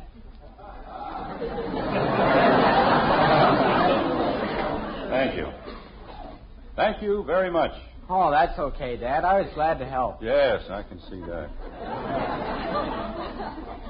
All right, Bud, sit down and I'll get your breakfast. Oh, gosh, you can understand how I feel, can't you, Mom? Yes, dear. It isn't as if I didn't trust him, but look what happened when I bought the pipe cleaner. Pipe cleaners. My own son. You think I was trying to cheat him out of 35 cents? Where did he get the 35 cents in the first place? And look at it. If that isn't the messiest looking tube of shaving cream, got it all squeezed out of shape. Spend your whole life trying to make things easy for your family. Ye gods. Kathy! Kathy! Aren't you out of there yet? I'm brushing my teeth. What? I'm brushing my teeth. You've been in there long enough to grow new ones. Now come on out. But I have to brush my teeth. You can brush them later. Open the door. Daddy, I have to brush my teeth. If I don't, I'll have to do it afterwards, and then I'll be late for school. I'll take you to school. Just let me get in there. I wasn't late for school even once last year. And this year, if I'm late the very first day... You won't be late, Kathy, I promise you. Now, please, let me get through. Gee whiz. Just because I'm the littlest one in the family, everybody thinks I don't have any feelings. And I do. I've got as many feelings as anybody. Fine, I'll tell him when he comes in. You'll tell who? What? Who will you tell when he comes in? When who comes in? I don't know. Well, stop talking about people you don't know. May I please shave? He said, I'll tell him when he comes in. And I said, who?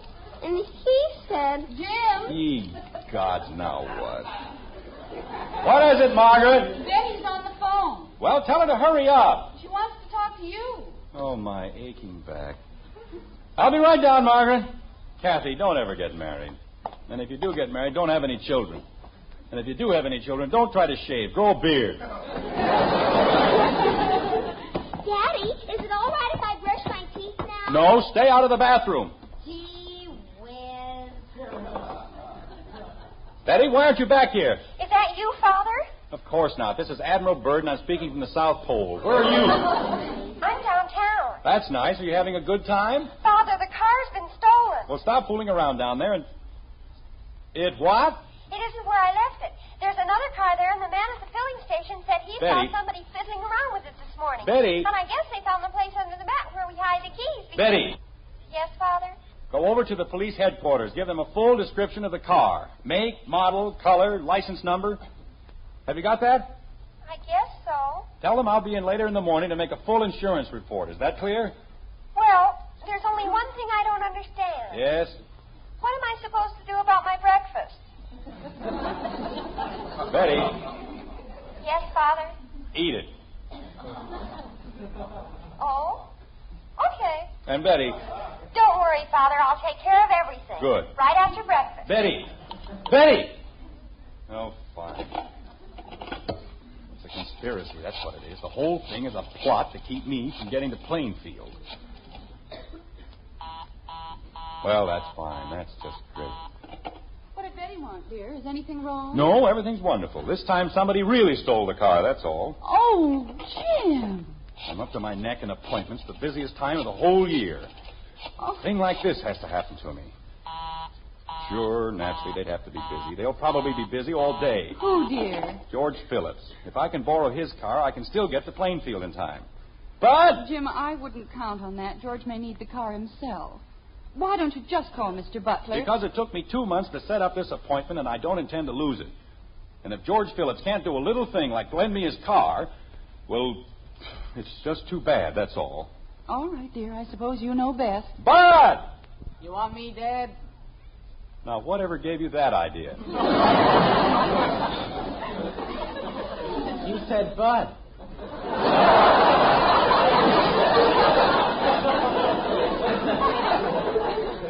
And you figured the rest of it out all by yourself. Isn't that wonderful? Now, what did I do? Go across the street and ask Mr. Phillips if I can use his car. What for? I've taken a contract to fill in the Grand Canyon, and I want to use the Phillips car for a dump truck. What?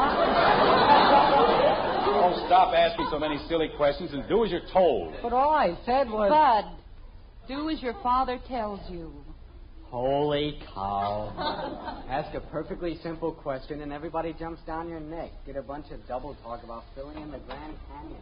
Jim, I don't think you were very nice to Bud. Well, I haven't got time to be nice. I got to get a car. I've got to get to Plainfield. Margaret. Yes, dear. I'm going upstairs to shave. Will you call Hector Smith and ask if I can borrow his car? I'll have it back at 12 o'clock at the latest. All right. And explain that it's an emergency. Tell him it's practically a matter of life and death. Yes, dear, I'll tell him. Oh, I've never seen a morning like this in my whole life. Everything has to go wrong. I don't even know why I bothered to get out of bed. Hello, Elizabeth? No. Kathy, are you in there again? I'll be right out, Daddy. I told you not to go back in, didn't I? But you were on the phone and I had to wash my knees. You just took a shower. Everybody in the world's been taking a shower. I forgot to scrub my knees, and I couldn't go to school the very first day if I didn't scrub my knees, could I? All right, Kathy, just let me in there. Don't they look better now, Daddy? They're gorgeous. Now, may I please get into the bathroom? Jim? Oh. What is it, dear? Elizabeth says she's awfully sorry, but Hector ran into the back of a truck and their car won't be out of the garage until Friday. That's great. Good old Hector. Good old reliable Hector. Do you want me to call the Hathaways? They have an extra little car. Dad. What did they say, Bud? Mr. Phillips had to go downtown early, and he took the car with him. Oh, fine. And Mrs. Phillips says she doesn't think Mr. Phillips would let you take it to the Grand Canyon anyway on account of one of the windshield wipers doesn't.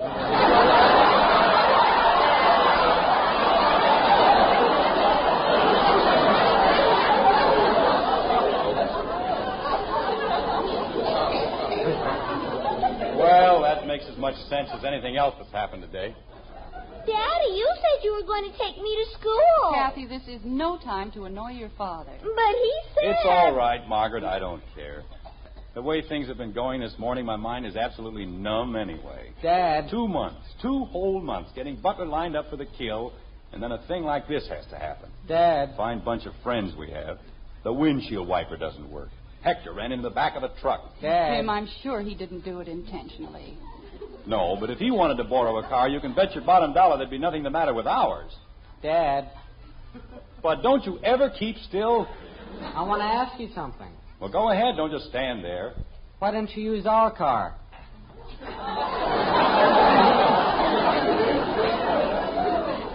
But... Just a minute, Margaret. I'll be glad to tell him. It seems, Bud, that you have a sister who hasn't sense enough to come in out of the rain. I didn't do anything. She left the car downtown with the keys under the mat. Oh, that one. And as a result, we don't have a car. Sure we do. Bud, the car has been stolen. No, it hasn't, Dad. It's out in front of the house. I went downtown and got it. Oh, no!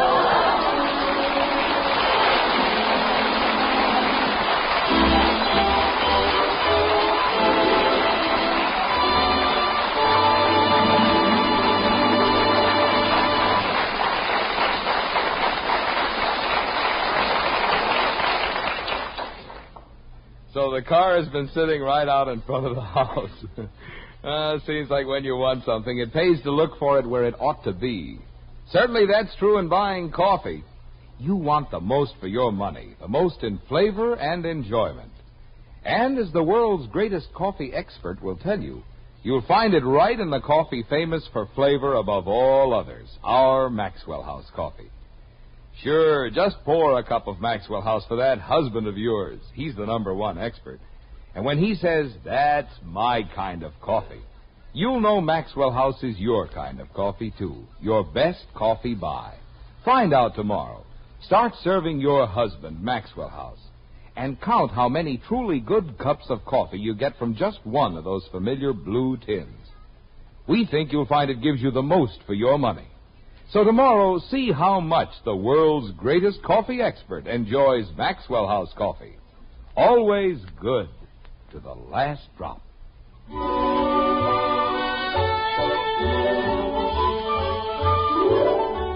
A mere 15 minutes have gone by, but things in Springfield are pretty much under control, so far as Jim Anderson is concerned at any rate.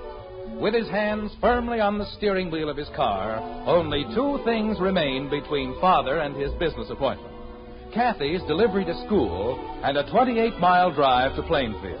He'll be a little late, but he isn't too worried. As a matter of fact, he isn't worried at all. Like this. Daddy, Yes, Kathy. why does everybody have to go to school? Is it that important? Of course it's important. It's practically the most important thing in your whole life. Why? Because, Kathy, if you don't go to school, you don't learn anything. And if you don't learn anything, you aren't prepared for the problems you meet later in life. What kind of problems? Oh, all kinds of problems. Like how to answer the questions your children keep throwing at you. Things like that. It's very important. Daddy, Now what? why is everybody so worried about the schools in Springfield? Well, they aren't worried, Kathy. Not if they're sound, public-spirited citizens. They realize that worrying doesn't do any good. It's action that counts. They know that better schools make better communities, and good citizens everywhere are helping to make our school system the finest in the world. That's pretty hard to do. Why? Well, it's on account of the last war, honey. During the war, we couldn't build enough schools or train enough teachers. So now we have overcrowded classrooms and a shortage of qualified instructors for the lower grades. What's that? Teachers. Oh. Yes, sir. If more young men and women would train to teach in the elementary schools, they'd find a wonderful career ahead of them. And they'd be helping to build a better country for all of us at the same time. They would? They certainly would. Well, then I changed my mind. When I grow up, I'm going to be a teacher. And somebody else can be a lady wrestler. That's a very good idea. Ye gods, now what did I do? He wants you to pull over to the curb. I know what he wants. I wasn't going too fast, was I? I don't know. I was going 25 miles an hour. Remember that. All right, Daddy. And the light was green, wasn't it? Yes, Daddy. It certainly was. Hello, officer. Anything I can do for you? There may be one or two little things. May I see your driver's license, please? Of course. Carry it right here in my wallet. And right here in the... Officer, I was in such a hurry this morning that I left my wallet on the dresser. But I can assure you that I've been driving in Springfield... Could I see your registration certificate? Or would that happen to be at home on the piano? Officer, I have to be in Plainfield as close to 9 o'clock as I can make it. And ever since I got up this morning... Just follow me, if you don't mind. But, officer, if I don't get to Follow you? Where? We'll take a little trip down to the station house. And let's not try any tricks. Look, this is my daughter, and she'll tell you... We were going 25 miles an hour, and the light was green. That may be so, little lady. It may be so. But I just got a call from headquarters, and you're riding in a stolen car. Oh, no!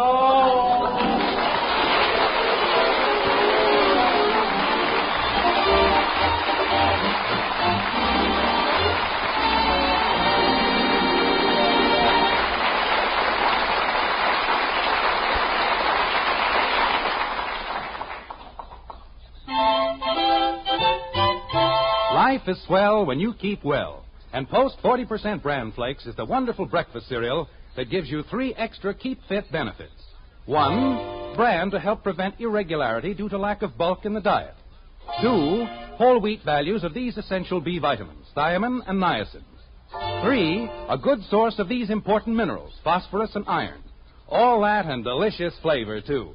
Try Post 40% Bran Flakes, America's favorite Bran Flakes. Remember, life is swell when you keep well. Try Post 40% Bran Flakes, America's favorite Bran Flakes.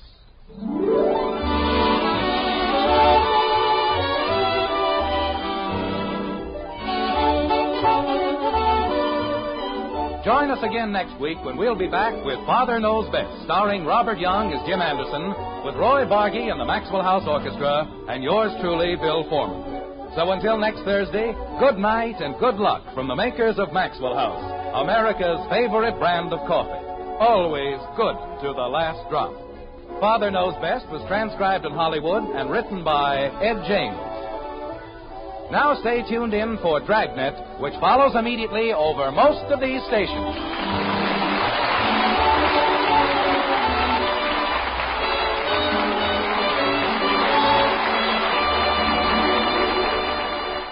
Listen now for Dragnet. 3 chimes mean good times on NBC. You're listening to HOJO Radio. Stay tuned. Mother, is Maxwell House the best coffee in the whole world? Well, your father says so, and your father knows best.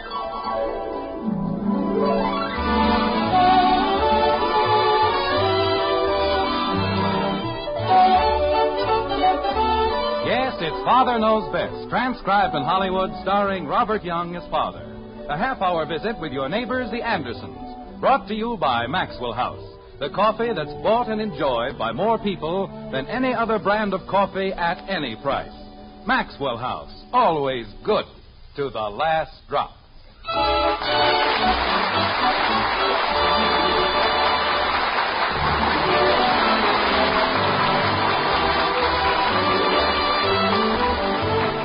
When you get right down to it, life today can be pretty complicated.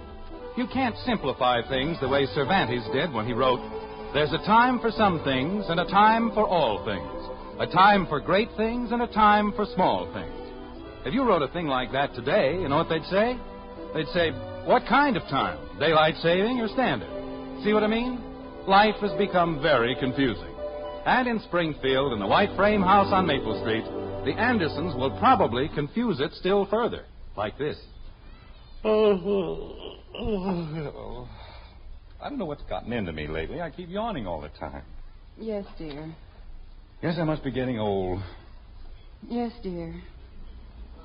Well, you don't have to agree with me. Margaret. Oh, I'm sorry, dear. I guess I wasn't listening. I was just reading. Jim, you're not going to spread those maps all over the floor again. Why not? Because you disrupt the entire household. That's why not. And furthermore... Dad. Just a second, honey. What is it, Bud? Is it all right if I wear your blue denim shirt? No, it isn't all right. Use your own. Good, Josh.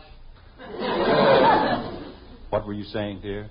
I was saying, why can't you listen to a news broadcast like anyone else? You don't see other people spreading maps all over the floor. For your information, my pet, General MacArthur would rather be caught dead than listen to a news broadcast without his maps. Well, if it makes you and General MacArthur happy by... Dad. Oh, what is it, Bud? It's in the wash. What is? My denim shirt. And the pants, too. Well, then wear something else. But I've got the denim pants on. What denim pants? Yours. Bud! Jim, he's going on a hayride, and I didn't want him to wear any of his good clothes, and I knew you wouldn't mind. Bud. Yes, Dad? Take the denim shirt. Thanks, Dad. You're a pal. Oh. And Margaret. Yes, dear. In the future, please let me handle the trouser concession. All right, dear. It's gotten so a man can't call his pants his own. Anytime I want to wear something, Bud has it on. Jim, you've done nothing but yawn ever since you got home. Why don't you go to bed? I'm going to bed right after the news broadcast. And I'd give $10 to be able to sleep until noon. Well, tomorrow's Sunday. Why don't you? Golf, 8 o'clock. Oh, Jim. Hi, Terence. What cooks for the do and don't department? The what? Never mind, Margaret. She just came in on a flying saucer. We're not supposed to understand. Father. Don't pay any attention to her, and she'll probably dissolve into thin air. What is it, Betty? I thought you had a date with Dick Andrews. Oh, there's lots of time. Look, which nail polish do you like best? If that isn't a weird setup. Betty, you aren't going out that way, are you? With 8 different shades of nail polish? Of course not. But which one do you like best? The one you've got on your thumbs. I don't have any on my thumbs. That's the one I like best. Mother. They all look very nice, dear. And I really think you ought to get dressed. Oh, pretty soon. I was just thinking about the piece of apple pie that was left over from dinner. Well, it's in the icebox. It won't be for long. Creepers, if somebody only tell me which shade they like best, I wouldn't have all this trouble. Oh, good grief. Anytime I decide to go to bed early... I'll get it. Bud, can't you learn to walk down the stairs? One of these days, the whole house is going to collapse. Did you want me, Dad? No, just answer the door. That's what I was going to do. Well, go ahead. Didn't you want something? I want you to see who rang the doorbell. I heard you call me, and I thought you wanted something. Bud. Yes, Dad? Please, answer the door. You bet, Dad, right away. I think he lies in bed at night trying to figure out ways to torment me. No, dear, you're just tired, and after you've had a good night's rest, everything will seem much brighter. Well, I hope you're right. And I don't care who it is, Margaret. I'm not going to stay up after 10 o'clock. No, dear, but we can't be rude, can we? Maybe you can't, but I can. 10 o'clock is my limit. Who is it, Bud? It was Willie Freehopper, and boy, did he ever look funny. His hat was way down over his ears, and he said he couldn't help it because that was the only size they had. But if they can't get one to fit him, he's going to stuff it full of newspaper, and then he thinks it'll fit better. What did he want? Oh, he brought a telegram. Here you are, Dad. Just any time at all. We'll be fine. You should have seen him, Mom. He had this Western Union hat on, and you could hardly see his face. And he had to hold his head way back like this. No! Yes, he did, Dad. You see, he had the hat way in the back. She can't come. Not again. Jim, it isn't your Aunt Martha. It certainly is my Aunt Martha. Oh. Look at it. Arrive Sunday, be at depot with children, 8 o'clock, Aunt Martha. Didn't even say love. And it's only 9 words. It wouldn't have cost her anything. Jim. Just a minute, honey. Bud, aren't you supposed to go on a hayride? Sure. Well, go ahead. I don't have to leave for 10 minutes. Dear, your father and I have something to discuss. Oh, okay. I was just thinking. Remember the piece of apple pie that was left over from dinner? Betty thought of it first. What? She's in the kitchen with it now. She had 2 pieces for dinner. Betty, wait a minute. I want to talk to you. Jim, why doesn't your Aunt Martha ever give us more notice? I don't know, honey. Now I've got to work all night to tidy up the house. Oh, it looks fine, just the way it is. It doesn't at all, and you know how fussy she is. Sure, she's afraid she might get a little dust on one of her $1,000 bills. Old crab. Jim? Free room and board at the Andersons. No wonder she's rich. She never spends anything. Jim, Kathy's coming. Old buzzard.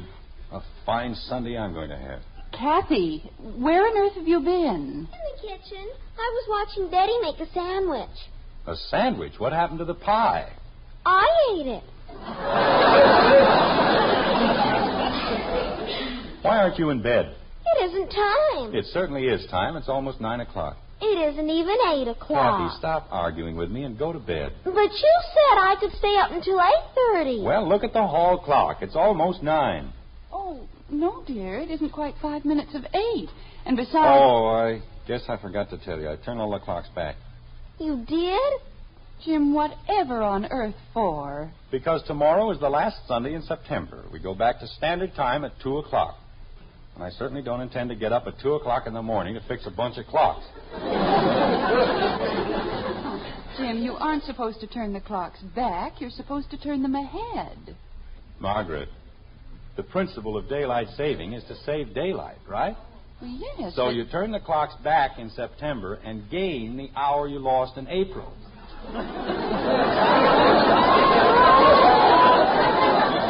That's simple enough, isn't it? If you turn them back, dear, how can you gain anything? You gain the hour you lost because you get it over again. You have the same hour twice. You can't gain anything by going backward. You have to go forward. Not with clocks, you don't. You turn them back. Daddy. What is it, Kathy? You turned them back in April. I did not turn them back in April. I turned them ahead. Jim, you said in April that we gained an hour of daylight. That's right, because it stayed early later. I mean, it got later early. Margaret, the sun stayed up longer. Why? Because it got late later. Kathy, I think you'd better go to bed. But Daddy said we lost an hour in April, and he turned the clocks backwards. Now we ought to turn them frontwards. Kathleen, no matter what I did in April, tomorrow we do not turn the clocks ahead. No? No. I already did. Kathy. Jim, she was only doing what she thought was right. Well, she had no business doing anything. If you don't understand the principle of daylight saving, you don't move the clocks around. But Mommy said... Never mind what Mommy said. You didn't see her changing the clocks, did you? No. Jim. Yes? I moved them ahead, too.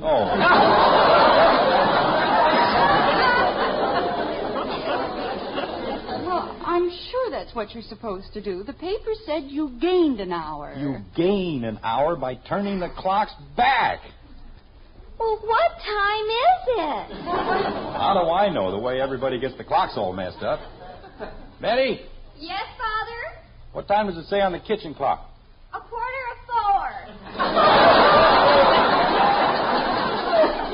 Well, that's a great help. What's all the fuss about, Dad? Oh, nothing at all. It's just that people shouldn't mess around with things they don't understand. Daddy's mad because I moved the clocks ahead. It's perfectly all right, dear. You meant well. I didn't know I was going to get everything mixed up. You don't have to worry, Dad. Kathy didn't spoil anything. What do you mean? Well, she told me she turned the clocks ahead, so I turned them back.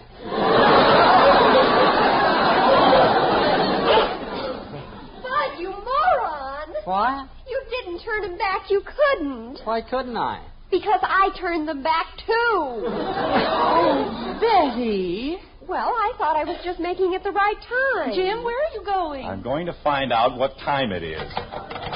You've got the clocks in this house so mixed up, we can't tell if it's Wednesday or Friday. Daddy, it's Saturday. Thank you very much. At the tone, the time will be 8:58 and 40 seconds. There, now we know. From now on, please leave the clocks alone. What time is it, dear? What she said, 8:50, 1 minute to 9. 9? To 9?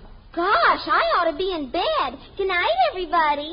Oh, Mother, I'm half an hour late now, and I've got on 8 shades of nail polish. What am I going to do? Holy cow, I missed the whole hayride. Betty, stop moaning. Get dressed and go. But my nails... They'll never notice the nails. I'm ruined. My whole life is ruined. Good night, everybody. The last hayride of the year, and I missed it. Maybe they waited for you, Bud. They couldn't. There was a rule. No waiting for anybody. Are you sure? Sure, I'm sure. I made up the rule. Daddy! You know, this whole thing is very interesting. It merely proves what I've been telling you for years. If you don't understand something, leave it alone. You see what happened? Betty's late for her date. Bud missed his hayride. And what time was your broadcast, dear? 8 o'clock. Oh, my gosh. Daddy! Not now, please, Kathy. Everybody be quiet. And so we bring to a close this full hour of news broadcasting from around the world. Tune in again. Oh, Jim, dear. What was it you wanted to say, Kathy? Good night, everybody.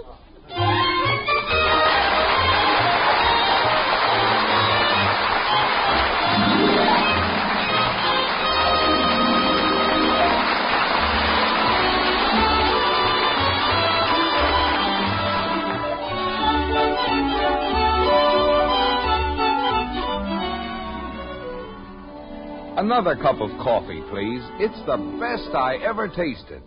Tomorrow you can hear that from the world's greatest coffee expert. Yes, ma'am, he'll be there at your table. Because the world's greatest coffee expert is your husband. Of course, we rate ourselves pretty high as experts. Our Maxwell House coffee has long been America's favorite brand. But we know the final judge is that man of yours. And if you pour him a cup of Maxwell House, we're pretty certain he'll say, best coffee I ever tasted. In fact, if he doesn't, we'll give you your money back. You see, we know no other coffee tastes like Maxwell House, because no other coffee's made like Maxwell House. Get a pound tomorrow. Start serving your husband the coffee with that wonderful good to the last drop flavor. If he doesn't tell you it's his number one choice, why, you send us the can and unused portion, and we'll gladly refund the price you paid. Our address is right on the front of every one of those familiar blue tins. Put it up to the world's greatest coffee expert tomorrow. Give him Maxwell House coffee. Always good to the last drop.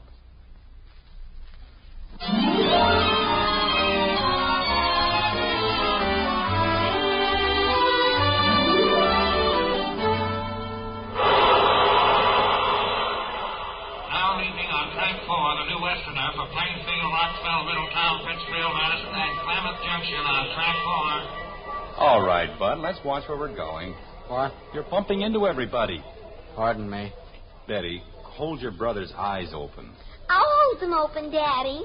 You should have seen them stare at me, Father. You'd have thought I was a freak or something, just because my nails didn't match. Pardon me.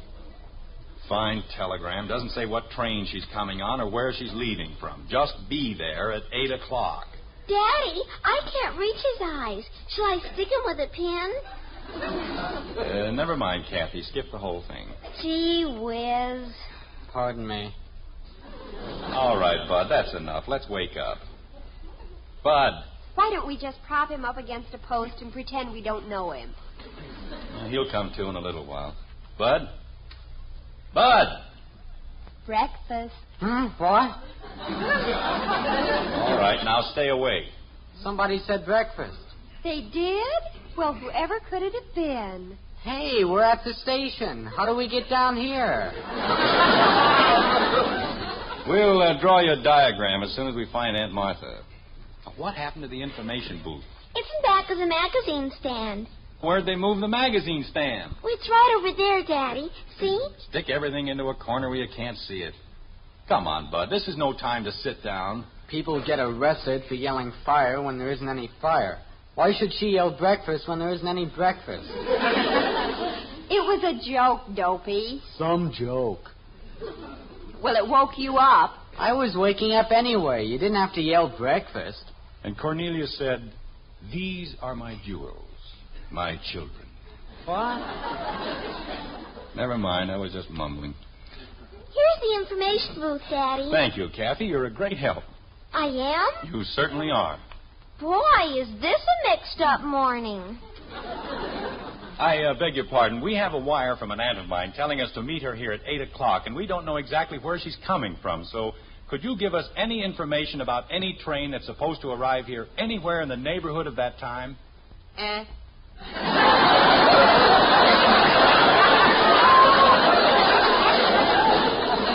said we have a wire from an aunt of mine. What do you mean you don't know where she's coming from? Well, my aunt was staying with my cousins in Bedford. That's where the wire came from, and there isn't any train in Bedford. So? Well, Bedford's halfway between Lancaster and New Canaan, and there's a station in Lancaster on the Lackawanna and St. Paul, and a station in New Canaan on the Springfield and Northern... Wait a minute. This is the information desk. I'm supposed to be telling you.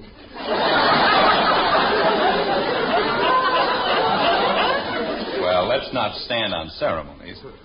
Is there a train from either place at 8 o'clock? Which 8 o'clock? Eastern, Central, Mountain, or Pacific Coast? Suppose we try Central.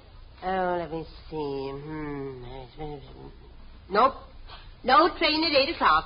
How about Eastern? Eastern, Britain, Oh, here we are. New Canaan. 8 o'clock? 11:30. Look, is there any train due in here at 8 o'clock? A.M. or P.M.? I don't know. She just said to meet her at 8 o'clock. Well, wait till I get my book. I'll look it up. You do that. Father, Bud's asleep again. Let him sleep. One of us might as well be having a good time. Where's Kathy? Oh, I don't know. Kathy! All you have to do is leave her alone for 10 seconds. Kathy! She was standing right next to me a minute ago. Well, see if you can find her before she breaks one of the locomotives. Bud. We've lost Kathy. Good. Bud. Do you want me to say it again? No, just go find your sister. Okay. Kathy! Attention, please. This is your last call for the new Westerner, leaving on track 4 for Plainfield, Rockville, Middletown, Pittsfield, Madison, and Klamath Junction. The dining car is forward and is now open for breakfast. What?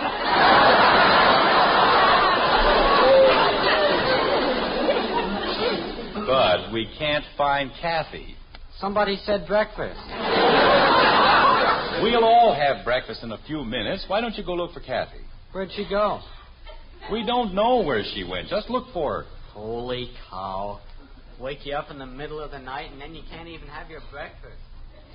Well, I got all the information for you on that 8 o'clock train. Fine. There isn't any. But there must be. She said to meet her at 8 o'clock. We got one at 7:45. Well, that's close enough. Which one is it? It don't run on Sunday. I have a telegram right here in my pocket. I'll show it to you. Were you calling me, Daddy? Where have you been?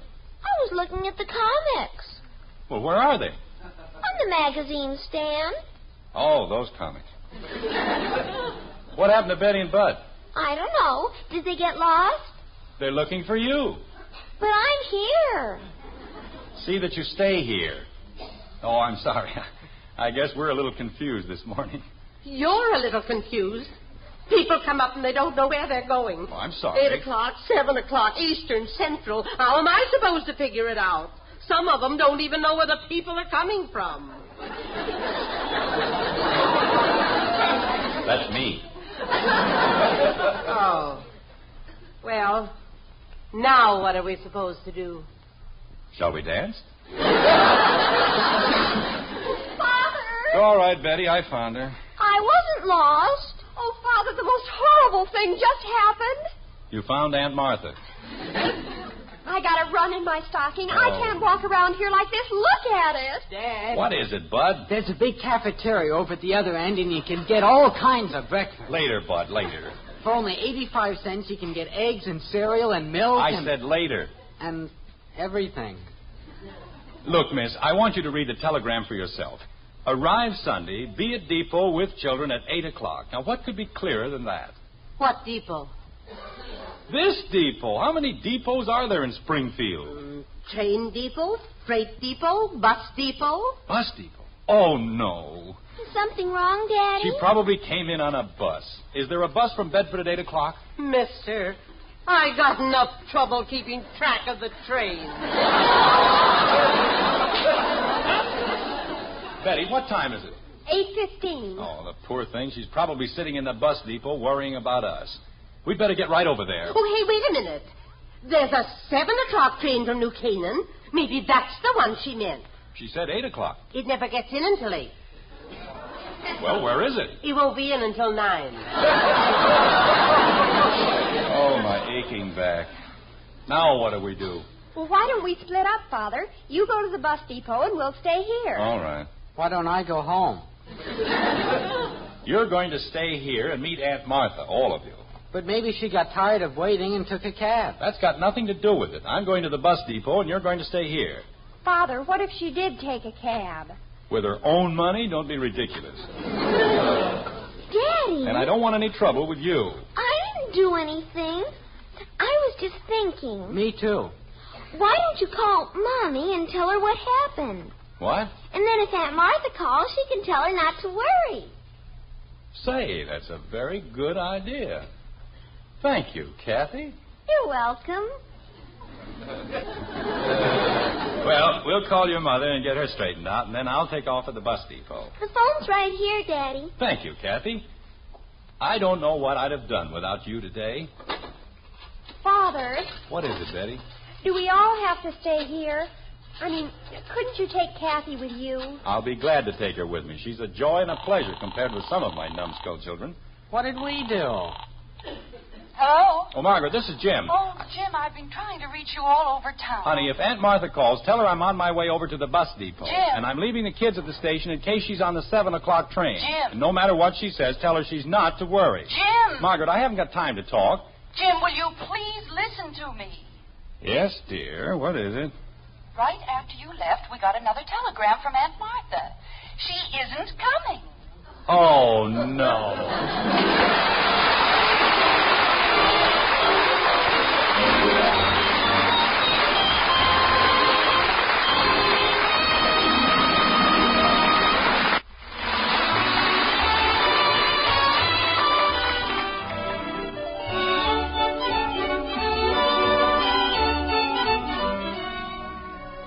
Every time you buy coffee, you certainly want to get the most for your money.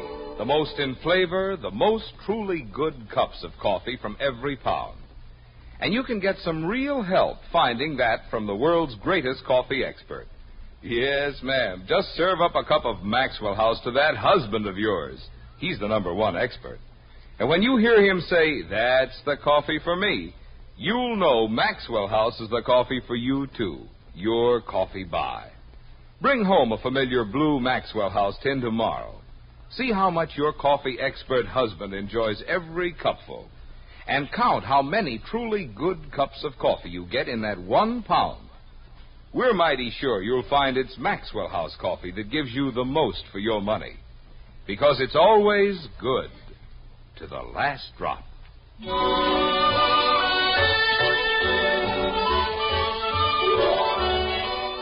It's an ill wind that blows no good, and civilization goes forward on a succession of disasters such as those which constantly befall the Andersons. Take the sad events of the past weekend. They had their effect on the progress of man in a great many ways. For example, in the arts. I'm a success, Mother. I'm a success. Oh? I'm the biggest thing in Springfield since Hattie Carnegie. Betty, will you please stand still? Do you know what happened in school today? Every girl on the campus was wearing 8 shades of nail polish. The sciences. Did you know that the roost toxicodendron emits a glucoside that causes violent itching even after it's all dried up? Roost what?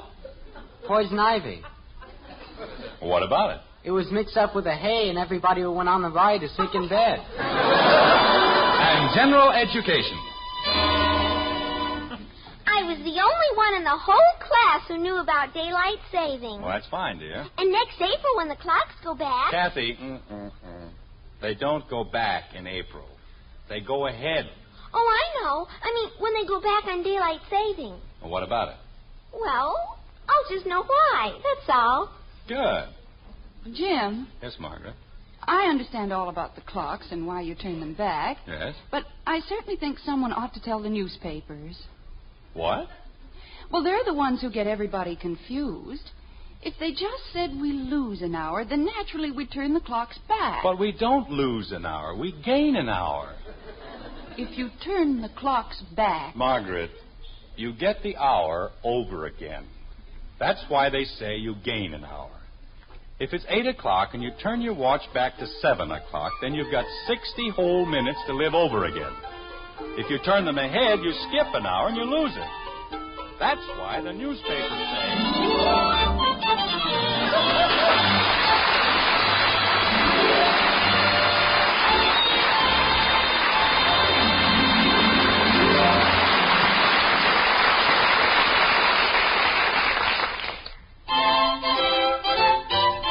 Life is swell when you keep well. And what better way to help keep well than with Post 40% Bran Flakes, America's favorite bran flakes.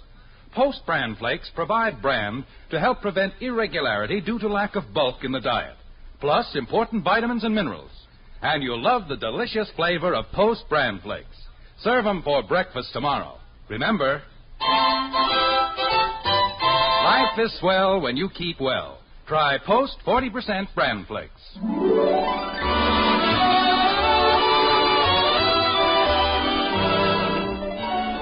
Join us again next week when we'll be back with Father Knows Best, starring Robert Young as Jim Anderson, with Roy Bargy and the Maxwell House Orchestra, and yours truly, Bill Foreman. So until next Thursday, good night and good luck from the makers of Maxwell House, America's favorite brand of coffee. Always good to the last drop. Father Knows Best was transcribed in Hollywood and written by Ed James. Now stay tuned in for Dragnet, which follows immediately over most of these stations.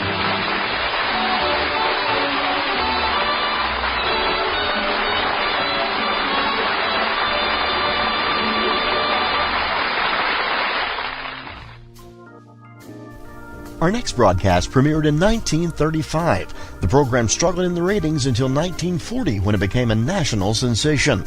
Within 3 years, it was the top-rated program in America. Few radio shows were more beloved, and few play as well half a century later. It was the brainchild of real-life married couple Jim and Marion Jordan and was broadcast to the nation from WMAQ Chicago. The show entertained America until March of 1956 and continued on NBC's Monitor until 1959. We invite you to join us at 79 Wistful Vista with Fibber McGee and Molly right here on HOJO Radio. The Johnson Wax Program with Fibber McGee and Molly.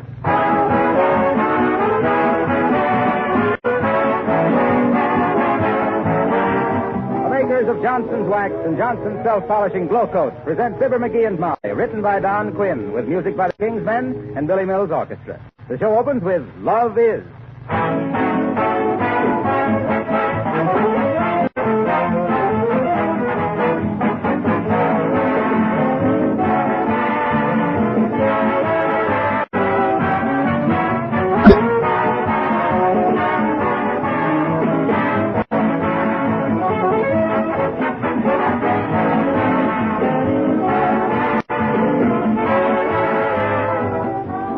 say to yourself, oh, boy, I feel lazy today. Well, don't let it worry you if you do, because you've got lots of company. No one denies that work is man's greatest need and almost his best friend. But that doesn't mean unnecessary work. Take your floors, for example. You could go on scrubbing your linoleum floors all your life, and what would it get you? Well, an aching back and red hands for yourself and ruined linoleum in the bargain. So you wisely protect your floors with Johnson's self-polishing glow coat, saving yourself unnecessary work, keeping your linoleum always bright and shining, making it last longer. And with the hours of time you save with glow coat, you can do important things that perhaps you've had to neglect. Reading, playing with your children, seeing your friends. Johnson's glow coat saves work because it's self-polishing. It needs no rubbing or buffing. Look for the familiar red and yellow glow coat package at your dealers.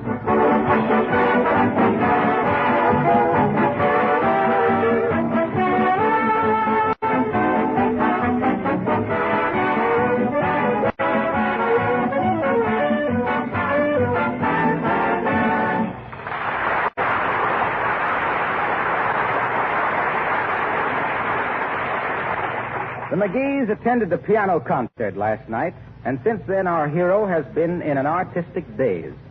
The idea of learning piano has opened new and even more wistful vistas to him. And here on their way to the music store to arrange for piano lessons, we find Fibber McGee and Molly.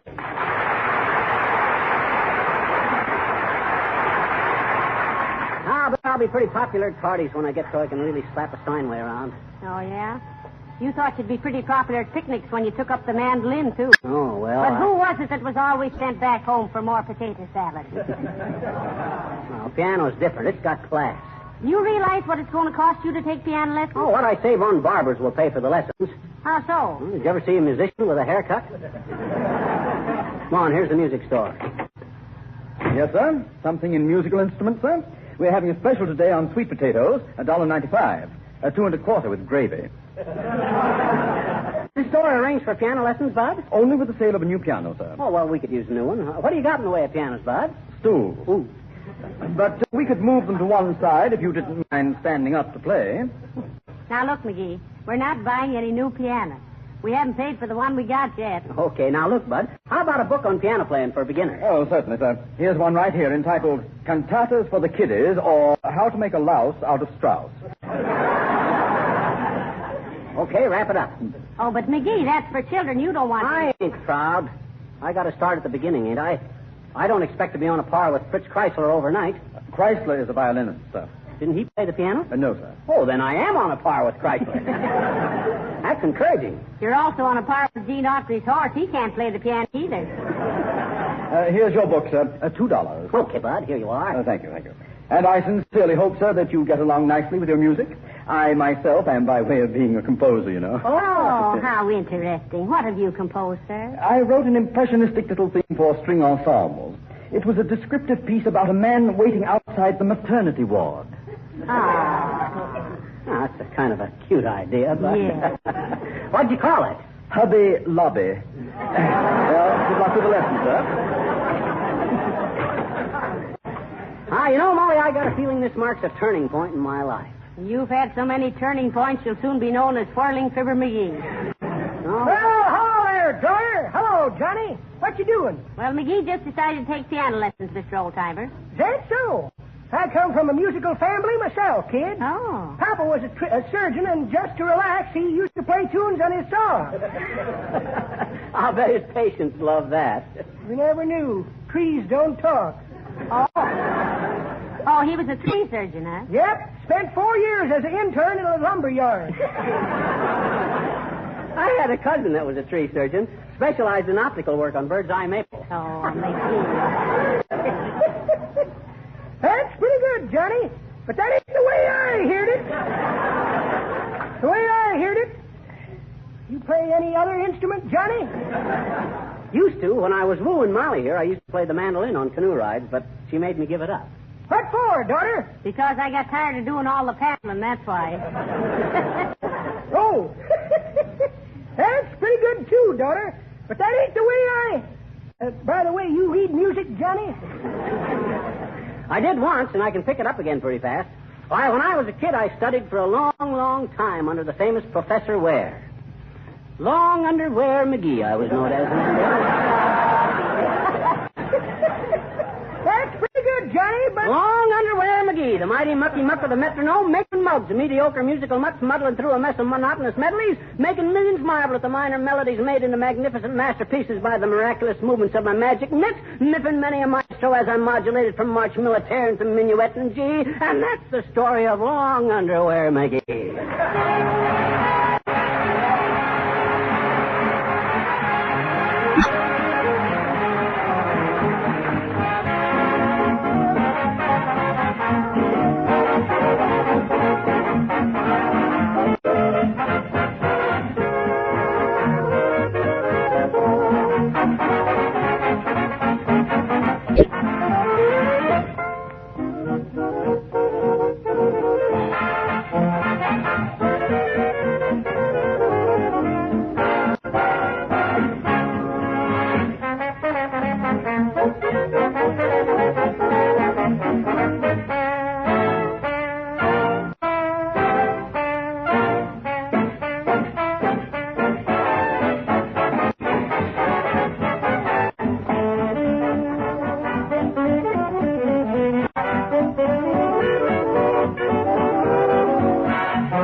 Can't you give that tired old piano a rest? I've had 3 phone calls from the neighbors complaining about the noise. I can't stop now, Molly. I'm just getting the hang of it. 1, 2, 3. Getting the hang of it, huh? 3, 4. Why, it'll be years before you can even play chopsticks without getting a nasty note from the Chinese ambassador.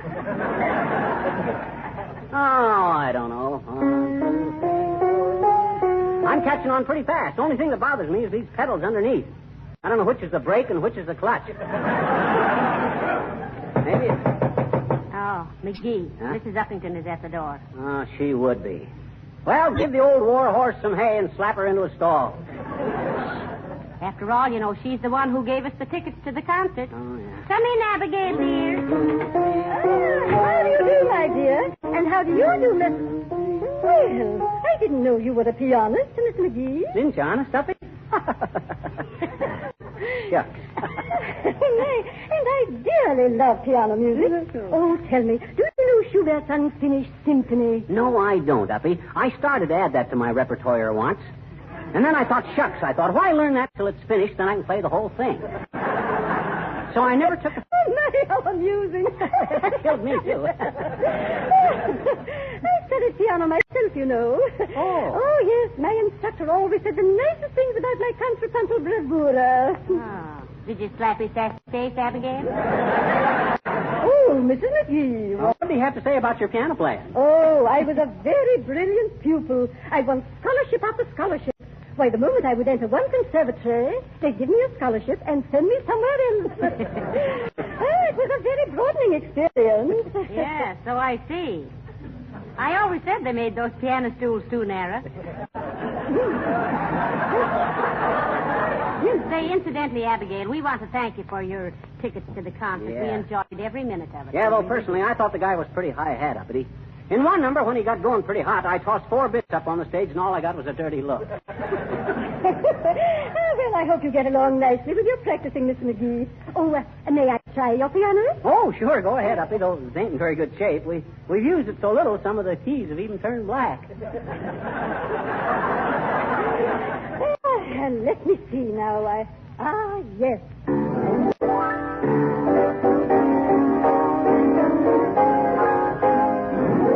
Oh, heavenly days, McGee. Why, she can give you the lost chord with knots in it. Yeah, That's pretty fair country piano playing, Uppy. What was the name of that number? Oh, that is a little folk song I picked up in Brittany, Miss McGee. Oh. It is called Trappez-moi, mon père, oui, à la mesure. Meaning what? Beat me, daddy, 8 to the bar.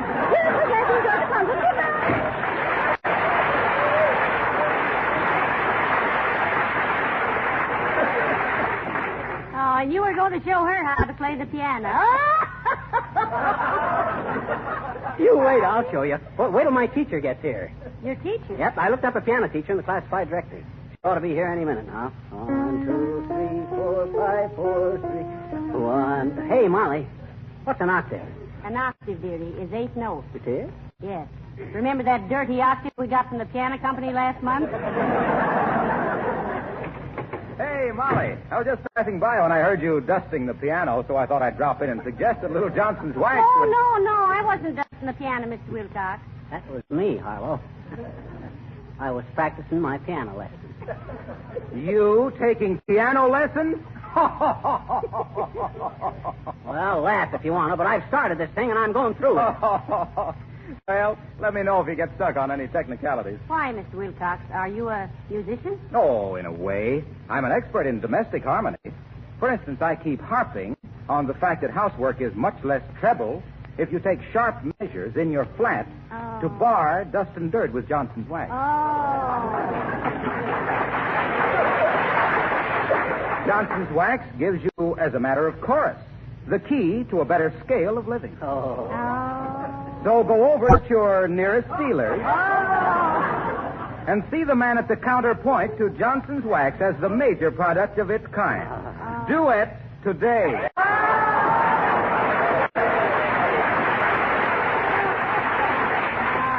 Heavenly days. You know what you deserve for a sales talk like that. Sure, Molly, but it won't hurt because I have a pillow stuffed in my pants. See? Oh, you saw it coming, eh? Yeah, I call this my pun cushion. Oh. See you later, folks.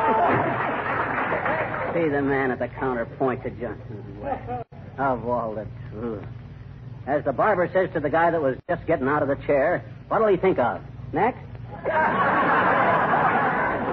Oh, well. 1, 2, 3, 4. 1, 2, 3, 4. 1, 2, 3. Ain't this a panic, Molly? Here we've had the piano all this time, and I never knew to allow that now that I was a musician. Hard to play piano and talk at the same time.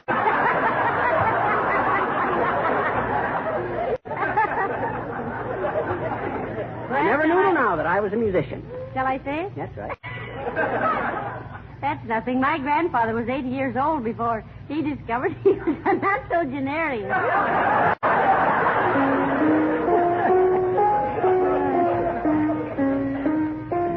thought he ate meat. 1, 2, 3, 4, 5, 4, 3, 2, 1.5 dead. Ratted anyway. Now, what's the matter? My thumbs, they're too short. Maybe if I put thimbles on them, they'll be able to... Oh, dear, I hope that isn't another neighbor to complain about your practicing. Come in.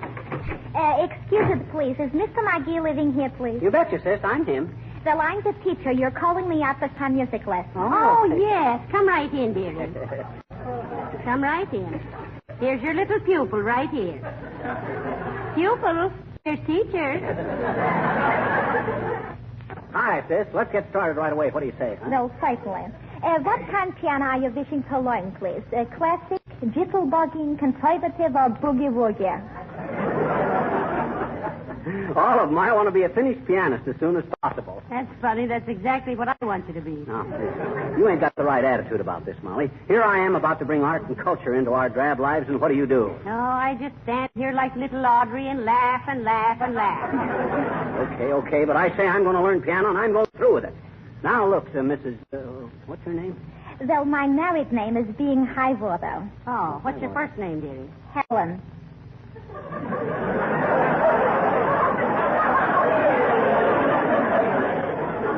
That's right. I'm going to learn piano in spite of it. Now, come on, sis. Give it the teach.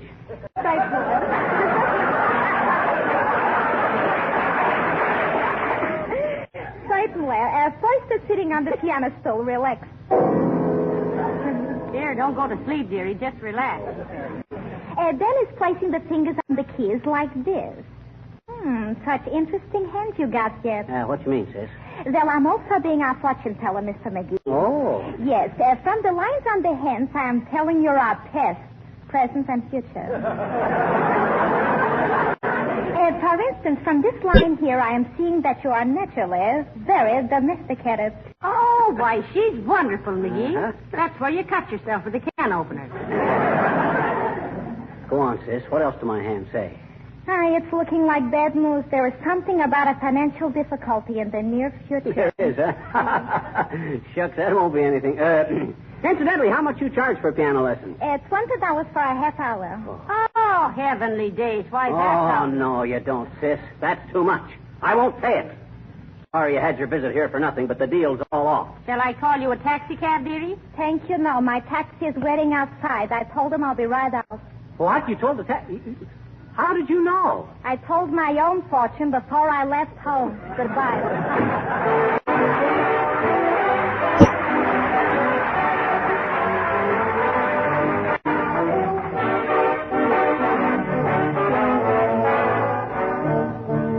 The King's Men sing Old Rocking Chair. Old rocking chair's got me, no doubt about it. Cane by my side, can't do without it. Fetch me down them spirit boys, before I tan your hide. Can't get from this cabin, I ain't never going away nowhere. Just set me here grabbing at the flies from my rocking chair. My dear old Aunt Harriet, I know that way up in heaven she be. Oh, send me down, sweet chariot, for the end of my trouble I see. Oh, rocking chair gets it, I do believe that Judgment Day is here. Chained to my old rocking chair, rocking chair, rocking chair, rocking chair, rocking chair. Oh, rocking chair's got me. Can't give 'em a sigh. Oh, the way I want to dream, don't want to tan your heart. Can't get from this cabin. Can't go nowhere. Just set me here grabbing at the flies around my rocking chair. My dear Aunt Harriet, in heaven she be. Send me down, sweet chariot, for the end of my trouble, the end of my trouble I see. Oh, Judgment Day is here. At last I'm gonna leave this old rocking chair.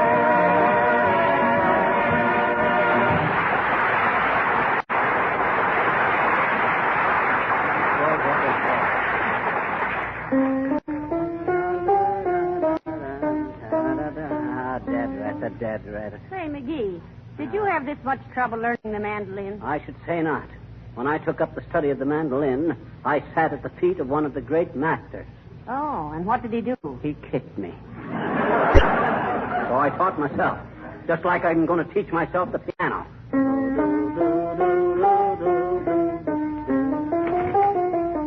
Now, look here, McGee. What's the idea of irritating the whole neighborhood with your infernal rum-titty-bum, rum-titty-bum? I ain't going rum-titty-bum, rum-titty-bum. All I'm doing is... Stop it! Stop it, for goodness sake! Oh, this eternal do-re-mi has me frantic. You mean this? Oh, Richard! Oh, for goodness sakes, Mr. Gildersleeve, quiet. Well, I'm a music lover. You a music lover. A Spanish serenader. That's a laugh, Gildersleeve. Sleeve. Why, you wouldn't know the old oaken bucket if somebody stuck your head in it, and I think they oughta. Is that so? Yes, that's so. You're a hard man, McGee. And by George, this time you've gone too far. Well, he knows the way back. You've trifled with me once too often, McGee. If I had a tape measure, I'd beat you within an inch of your life. Oh, yeah? Don't get gay with me, you big blimp. I'll let you have it.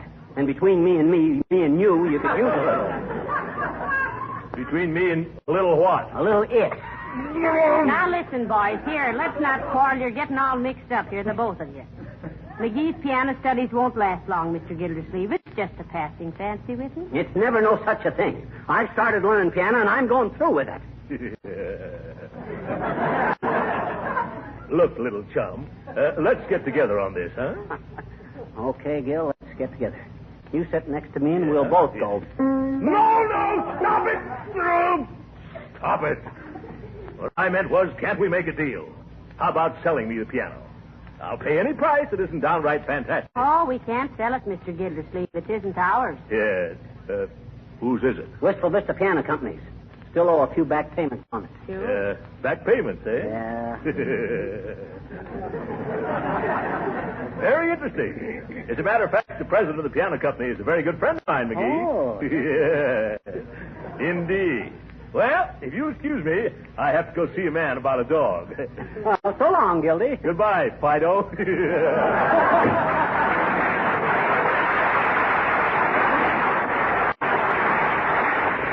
Fido? What do you mean by that? Search me, dearie. But look, now that you've begun to use this piano, hadn't you better finish paying for it? Oh, they ain't going to make trouble after all these years.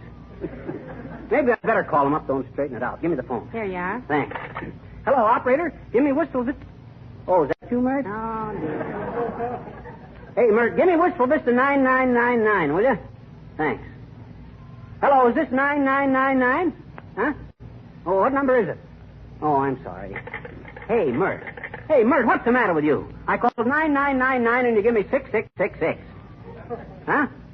Oh, I see. Well, never mind. Thanks anyway. How'd she happen to give you 6666 instead of 9999, McGee? She says they got her so busy she's standing on her head. Well, I better get on with my practicing.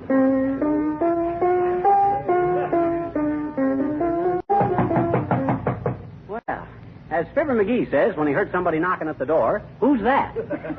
Search me. Come in. We're from the Wistful Vista Piano Company, Doc. Come for the piano. 3%, buddy. Oh, now, wait a minute, fellas. You can't do this to me. A friend of mine is a good friend of the president of the piano company. He was going to speak to him about them back payments. He did. Uh-oh. Gildersleeve. Why, that dirty look. Now, look, fellas. I'm studying how to play this thing, see? You don't want me to grow up in ignorance of the finer things in life, do you? You don't want to stunt my character by denying me the cultural advantages. Grab that end of the box, Charlie. Okay, come on. Hey, it won't go through that door. How did you get it in here? Well, we've had the door weather stripped since we bought the piano, boys. You can't get it out without damaging the door. And if you make one mark on that door, I'll sue the piano company for breach of plenty. See? He's got us, Charlie. Oh, no, he ain't, Pussy. That's a big window over there. We can get it out that way. Open it up. Okay. Well, there goes your musical career, dearie, right out the window. Oh, yeah? Well, they can't do this to me. Drop that piano, you big palookas. Oh, I didn't say it on my foot. Easy now, Charlie. We'll go through the window, okay? I got it, Pussy. Oh, no, you don't. If you take that piano out of here, you'll have to take me with it. Okay. It's a deal, Yeah. Bud. Come on, McGee, let go of that piano. You can't.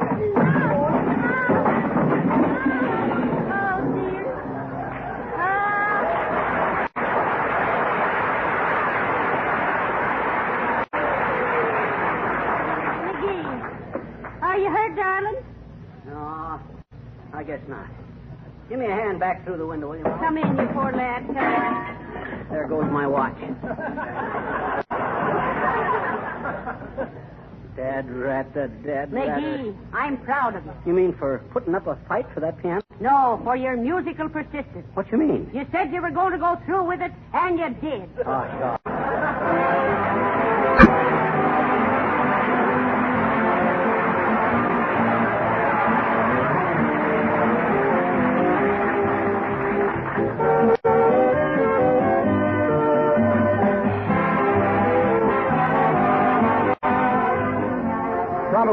floor in your entire home gets harder wear than your kitchen floor. It gets heavy traffic, wet and muddy feet track across it regularly, and it gets more than its share of things spilled on it. In fact, your kitchen floor might easily be called your problem floor if it weren't for Johnson's self-polishing Glow Coat. This easy-to-use floor polish has simply eliminated that problem altogether. First, because Glow Coat protects the linoleum against wear and bad weather, guards the linoleum surface against scratches and dirt penetration. Second, because Glow Coat makes the linoleum floor beautiful, makes it gleam and sparkle, keeps its colors like new. Third, because Glow Coat actually makes the linoleum last much longer. And fourth, because it saves you so much hard work. Johnson's Glow Coat needs no rubbing or buffing. Simply apply and let dry. And in 20 minutes, your floor gleams under its protective polish. Put Glow Coat on your next shopping list.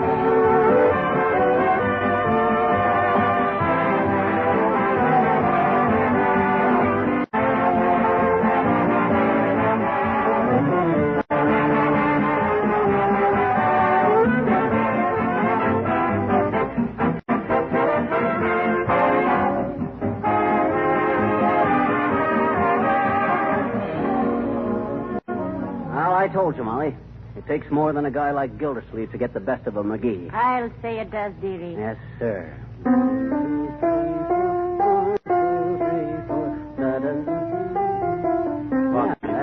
You'll have to leave now. Why? The Wistful Vista Piano Company warehouse always closes at 6. Oh, okay, Bud.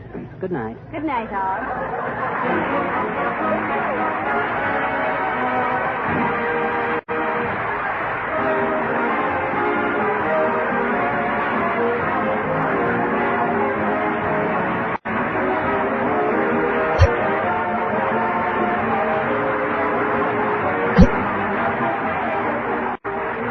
Wilcox, speaking for the makers of Johnson's Wax and Johnson's Self-Polishing Glow Coat, inviting you to be with us again next Tuesday night. Good night. If you own an automobile, you'll be glad to know about Car New, Johnson's sensational new auto polish. Whether your car is old or new, you can improve its appearance, increase its trade-in value, add to your pleasure of driving simply by giving it a Car New beauty treatment. All of this at low cost and with very little work, because Car New both cleans and wax polishes at the same time, in half the time it used to take. Write this down on your memo pad tonight. I want to wax polish my car with Johnson's Car New, spelled C-A-R-N-U. This is the National Broadcasting Company. You're listening to HOJO Radio. More classic old-time radio coming your way next. The Johnson Wax Program with Fibber McGee and Molly.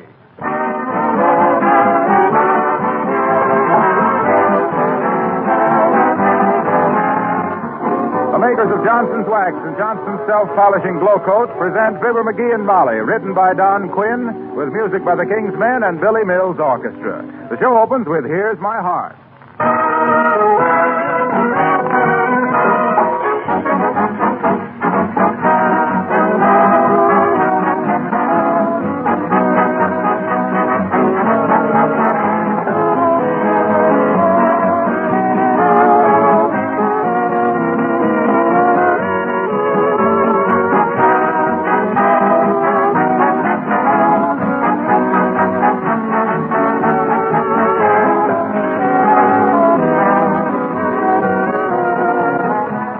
When your friends come to visit you, are you glad to invite them back to your kitchen? Are you proud of the looks of that kitchen floor, for example?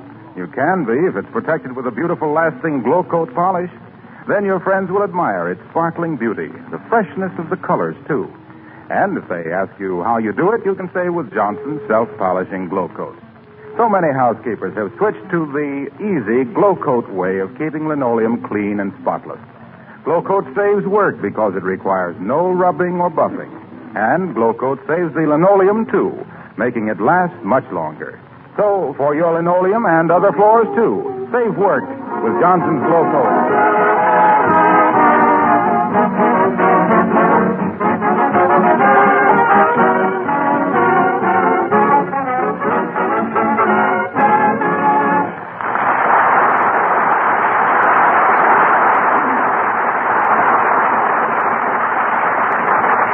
Ladies and gentlemen, fate is about to knock at the door at 79 Wistful Vista. And here in the living room at 79 Wistful Vista, where fate is about to knock at the door, we find Fibber McGee and Molly.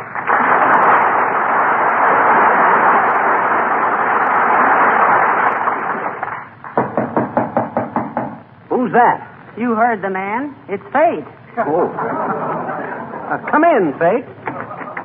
Mr. Fragile live here? Who? Mr. Fragile. I got an express package for him. This is 79 Wistful Vista, ain't it? That's right. Let's see the package. Oh, this says Mr. Fibber McGee. Oh, that fragile refers to the contents, sir. Oh, excuse me. Well, sign for it right here, buddy. Okay. There you are. Who's it from? Is there a return address? Well, let me see. Oh, yeah, it's from Use No Hooks. Goodbye. To Mr. Fragile from Use No Hooks. Oh, dear, where will this end up? What is the package, dearie? Search me. It's insured for $800, so it couldn't be that model airplane kit I sent for. Well, it's marked fragile. Maybe they sent a hostess with it. Say, I think I know what it is. You do? What? Well, you open it and see. It's a surprise. Huh? A nice leather case. Oh, look, it's got my name stamped on it. In gold letters. Sure. What the... Hey, look, it says, Fibber McGee, Special Representative of the Meaning Watch Corporation. Sure. Surely you've read the advertisements about meaning watches. Yeah, sure. Every little meaning has a movement all its own. Yeah, but I ain't their representative. Oh, yes, you are. Huh? Well, I met the president of the watch company at a bridge party at Mrs. Uppington's. Yeah? And he said he was looking for a local representative, and I suggested you. Oh, gee, Molly, I appreciate this, but Dad Braddock, I ain't got time to handle watches. I'm too busy with my stamp collection. You haven't got a stamp collection. Well, I can start one, can't I? Yes, but on this job, you get a $50 drawing account and 10% commission. I do? Oh, boy, say, this is a job, ain't it? Sure. See, now, if I sell 100 watches at $100 apiece, that's 10,000. 10% of 10,000 is 1,000. Oh, boy, $1,000 a week. But now, look... Hey, let's move out of this dump and take a suite at the hotel. This is no place for a guy making $1,000 a week. I got a position to maintain. I have to... Come in. Hello, kids. Hey, can I use your names for reference? I want to be your scoutmaster. Why, certainly, Mr. Oldtimer. Go right ahead. I didn't know you were interested in scouting, Oldtimer. You know how to build a fire without matches? Yep. Rub 2 sticks of wood together.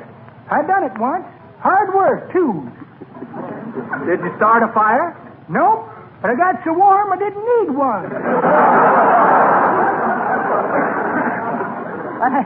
Well, now you just go right ahead and use our names as reference, Mr. Oldtimer. Thanks, baby. The way you're covered with moss, Oldtimer, maybe the scouts can use you to tell which way is north. That's pretty good, Johnny. But that ain't the way I heard it. The way I heard it, one Lithuanian feller says to t'other Lithuanian feller, say, he says... Well, what'd he say? Dunno, daughter. I don't savvy Lithuanian.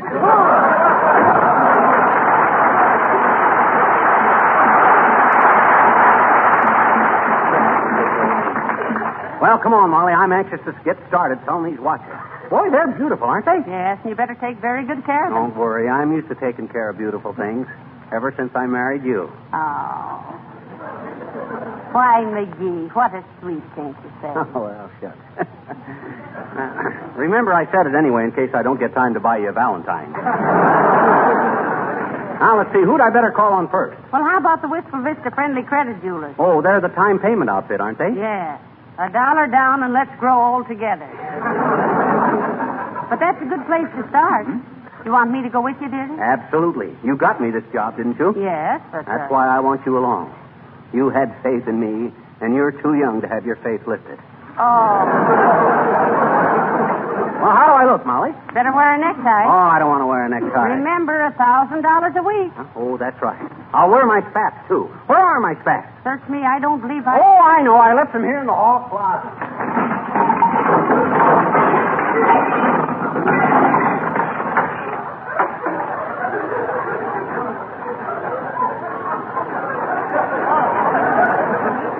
got to straighten out that closet one of these days.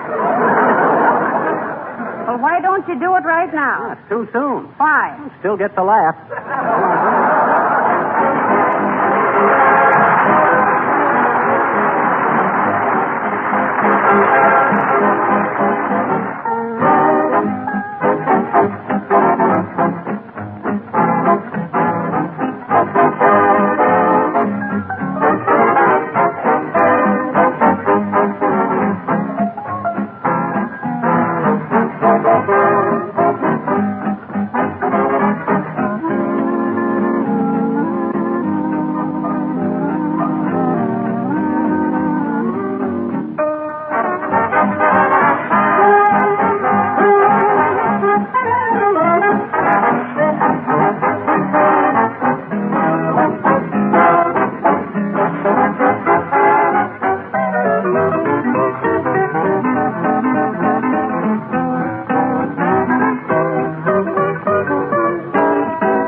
McGee, did you read the little pamphlet that came with the samples on how to give a sales talk? Nope, I didn't need to. These watches sell themselves. How do you know? It said so in the pamphlet.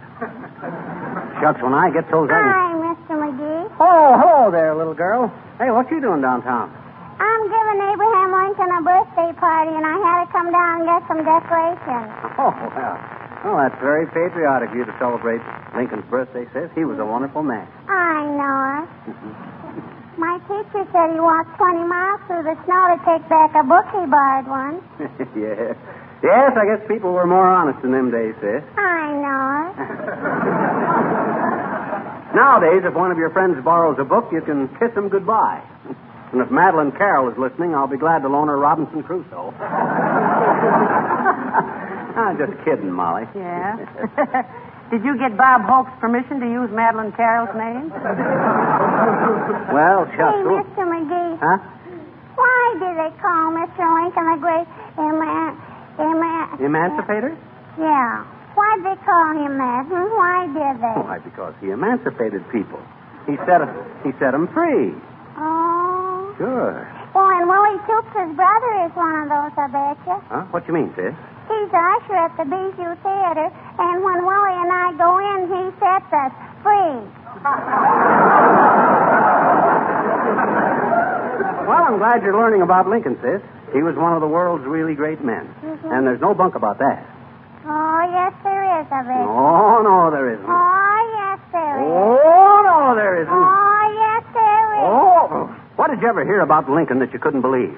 Oh, that stuff about him living in a log cabin, I betcha. What? What's so hard to believe about Lincoln living in a log cabin? Well, he was too tall in the first place, and in the second place, he would have drowned it in all that syrup.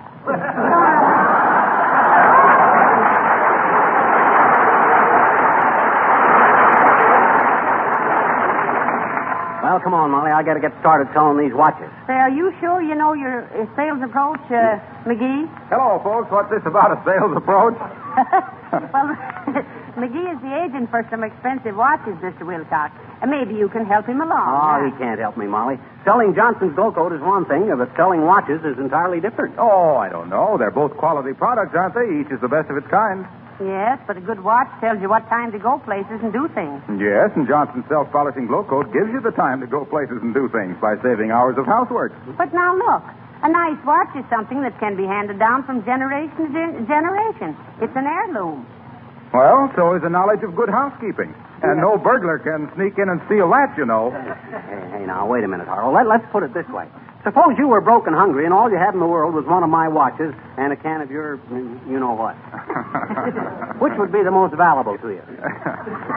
Well, I'd say it's about even. You could hock the watch to get some food, and with glow coat on the linoleum, you wouldn't need any furniture. You could eat off the floor. Wow. Well, good luck to you, pal. So long, Molly.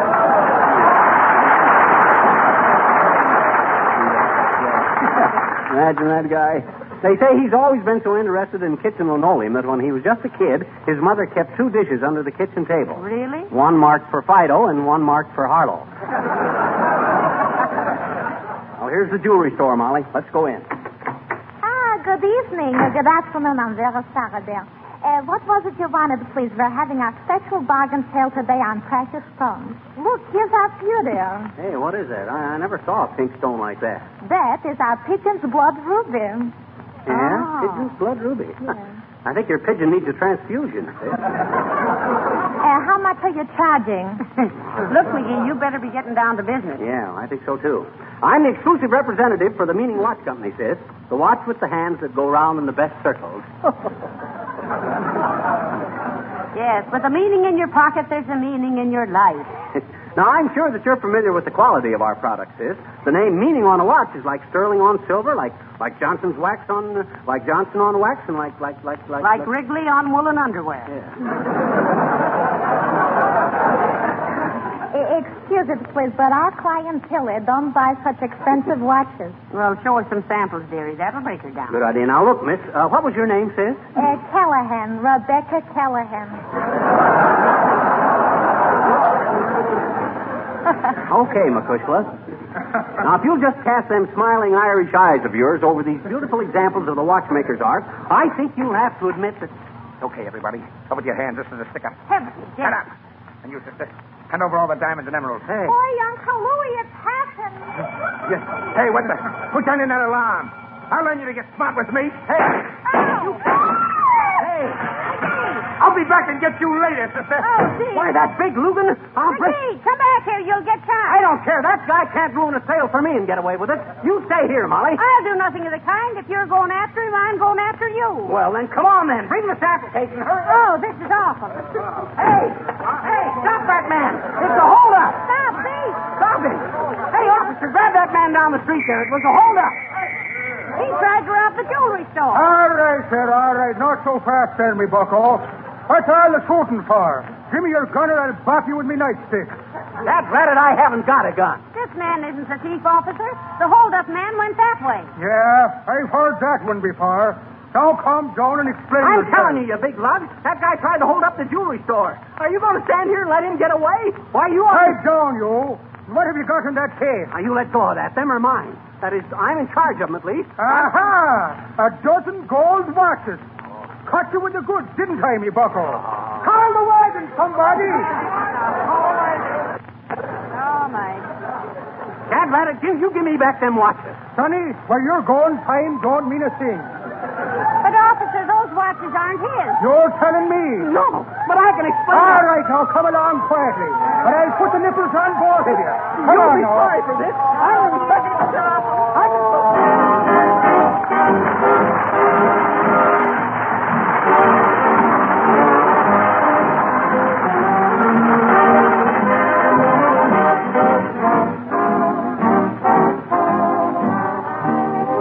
The King's Men sing Coming Through the Rye.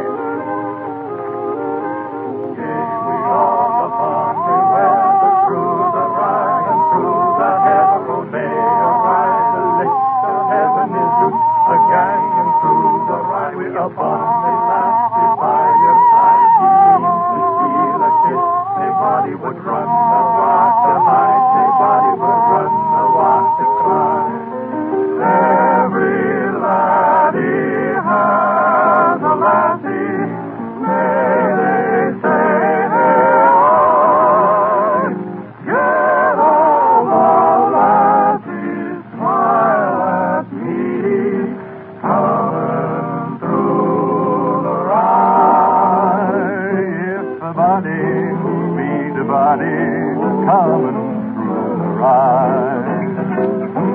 a body, kiss a body, need a body cry. Now everyone must have a loving lassie, but to say that the lassies always pass me by. Yet will all the girls, they smile at me, coming through the ride. If a body meets a body, come through the ride. If a body kiss a body, need a body cry. Every little laddie has a bonny little lassie, but nay, they say, hey, aye, yes. All we lads and lassies get together in the heather when we're coming, but we're a-coming through the ride.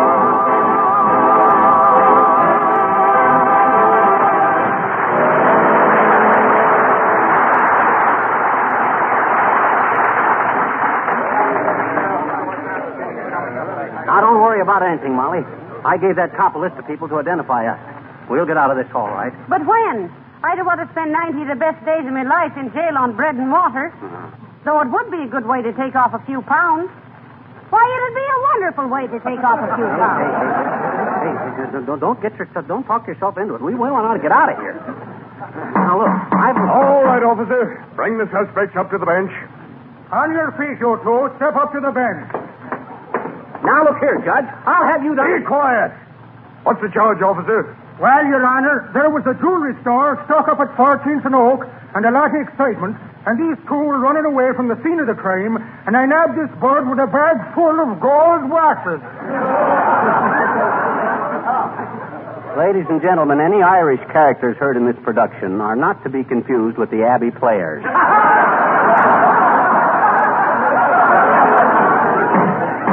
Order, please, order. Now then, what's your name? Fibber McGee, 79 Wistful Vista, and we want to get off at Kansas City. What are you talking about? Well, you're trying to railroad us, aren't you?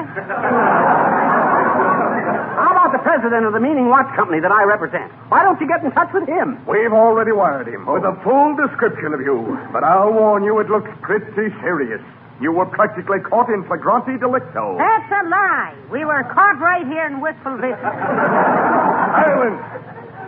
Now, while we're waiting for witnesses... Say, Judge, are you holding a couple of friends of mine here on some silly charge? Oh, hello, Fibber and Molly. What is this? Look, Mr. Harlow, Wilcox, tell the judge what you know. You know us. Quiet!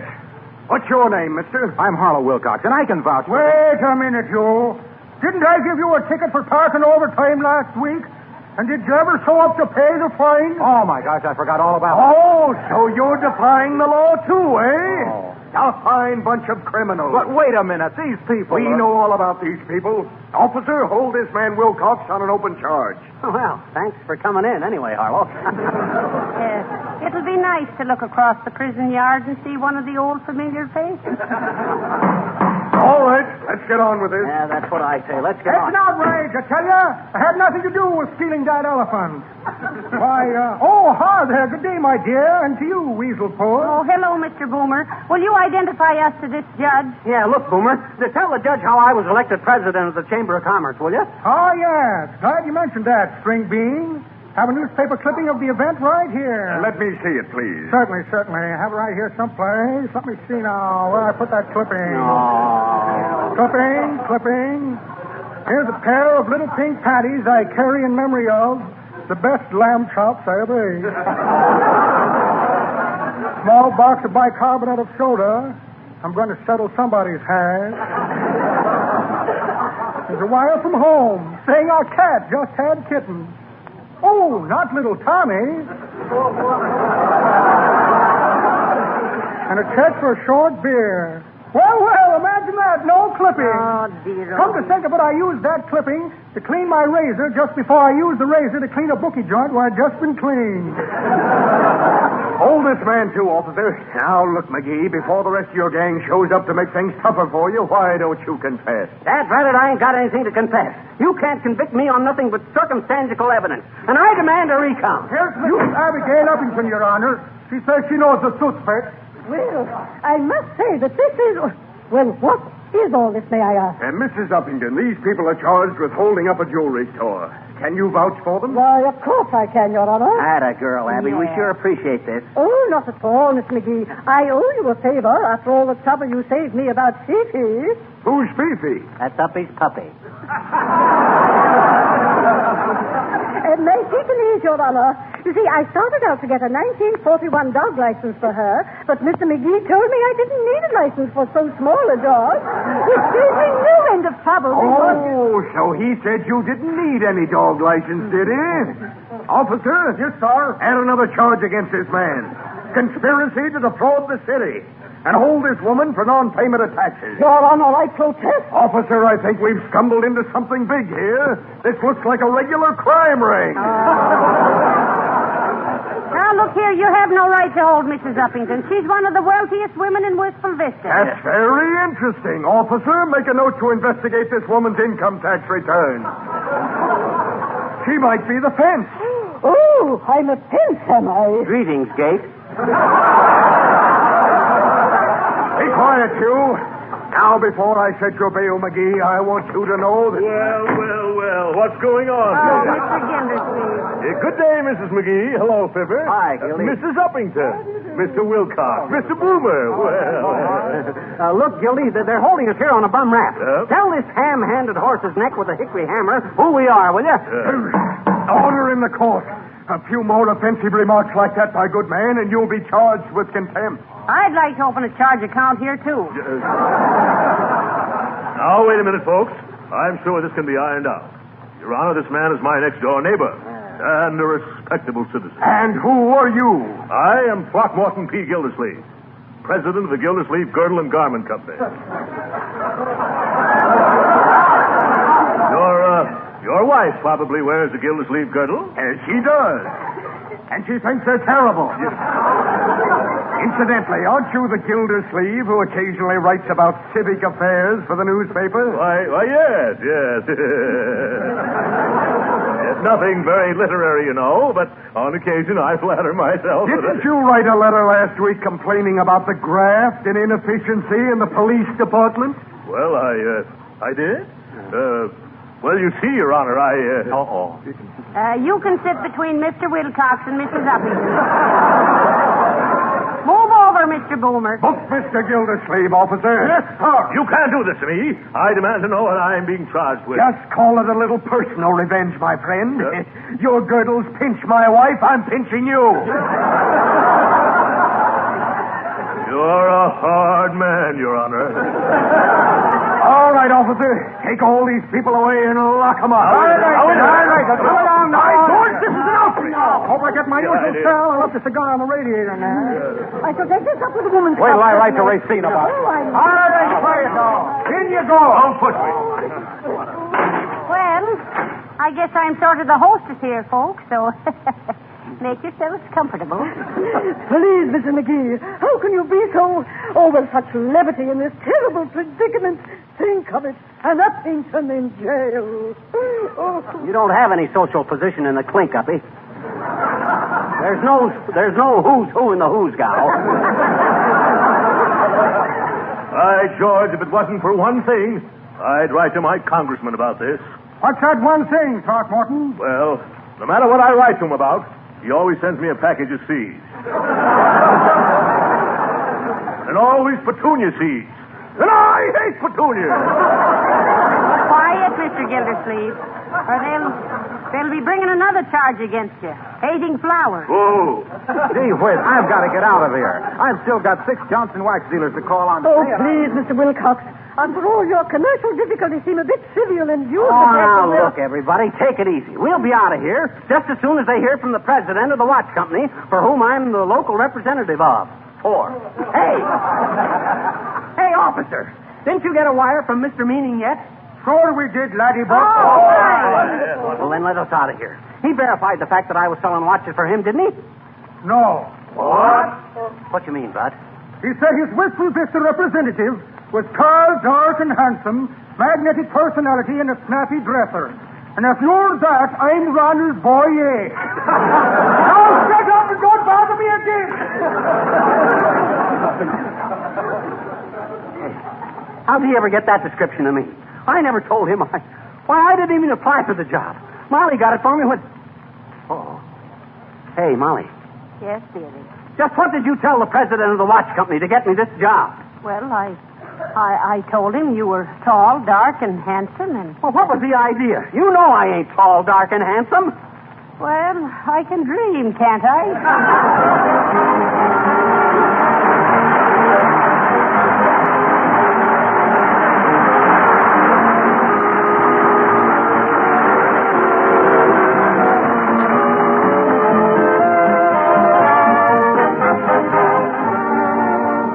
Do you know what is the most inexpensive way to make your home more beautiful? It's by the regular use of genuine Johnson's wax on your floors, furniture, and woodwork. Every application of this world-famous wax polish adds mellow, rich beauty. And every application also adds greater protection and makes house cleaning easier. In fact, I don't know of any product that you can buy that offers more advantages. Floors that are wax protected with genuine Johnson's wax take on a soft, satiny luster and gleam that set off all your furnishings. A hard film of Johnson's wax protects floors against scuffing feet and scraping heels. Dust is whisked away in a jiffy. And there are 100 extra uses for Johnson's wax. For windowsills, lampshades, picture frames, furniture, leather goods. You can buy Johnson's wax now in 3 forms. The familiar paste and liquid forms, and the new cream wax especially formulated for furniture and woodwork. Order some tomorrow.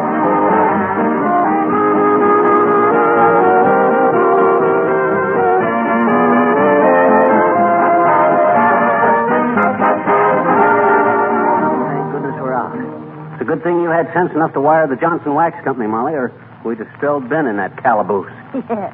Well, now that you're out, McGee, are you going to keep on with the job? I should say not. And what's more, the first guy that says watch to me is going to get socked right in the eye. Why, when I think what I went... Only got 10 seconds more, Fibber. Watch yourself. Good night. Good night, all.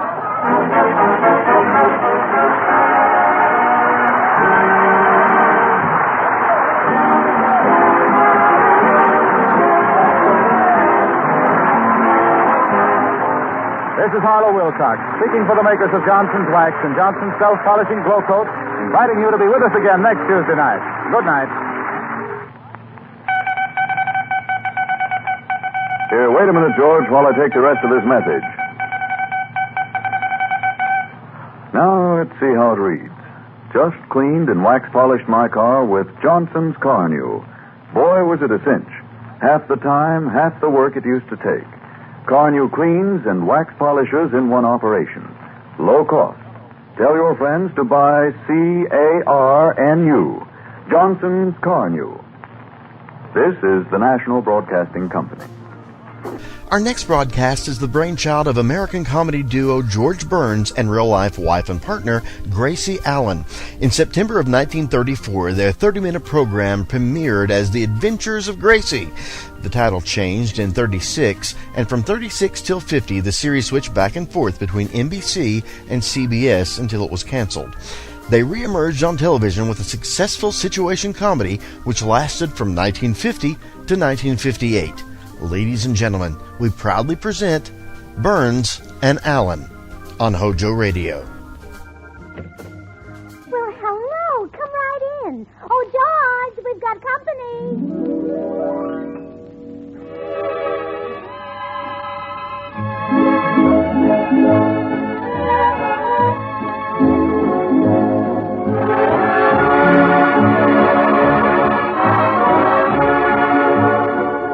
Well, this is Bill Goodwin speaking for Lever Brothers, ladies and gentlemen, the makers of Swan, the new white floating soap. It's Tuesday night again, and that means another pleasant visit with George Burns and Gracie Allen, their guest Eddie Cantor, and Paul Whiteman and his music.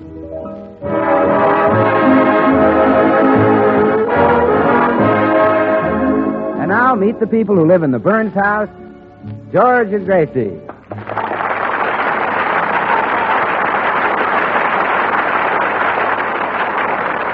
Well, George is a very happy man this morning. He's on his way downstairs now, bubbling over with good cheer, never dreaming that fate is about to slug him.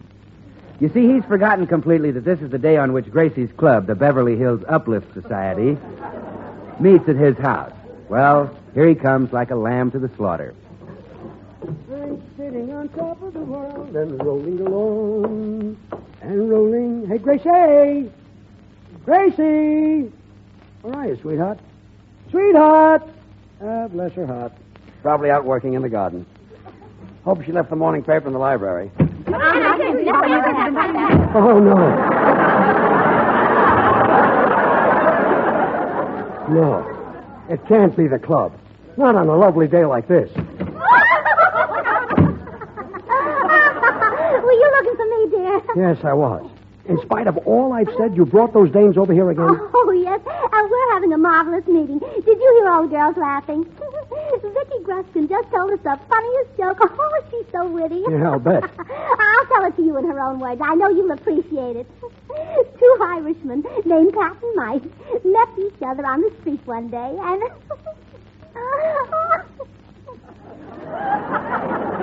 Well, go on. We laughed so hard that we never heard the rest of it. Oh,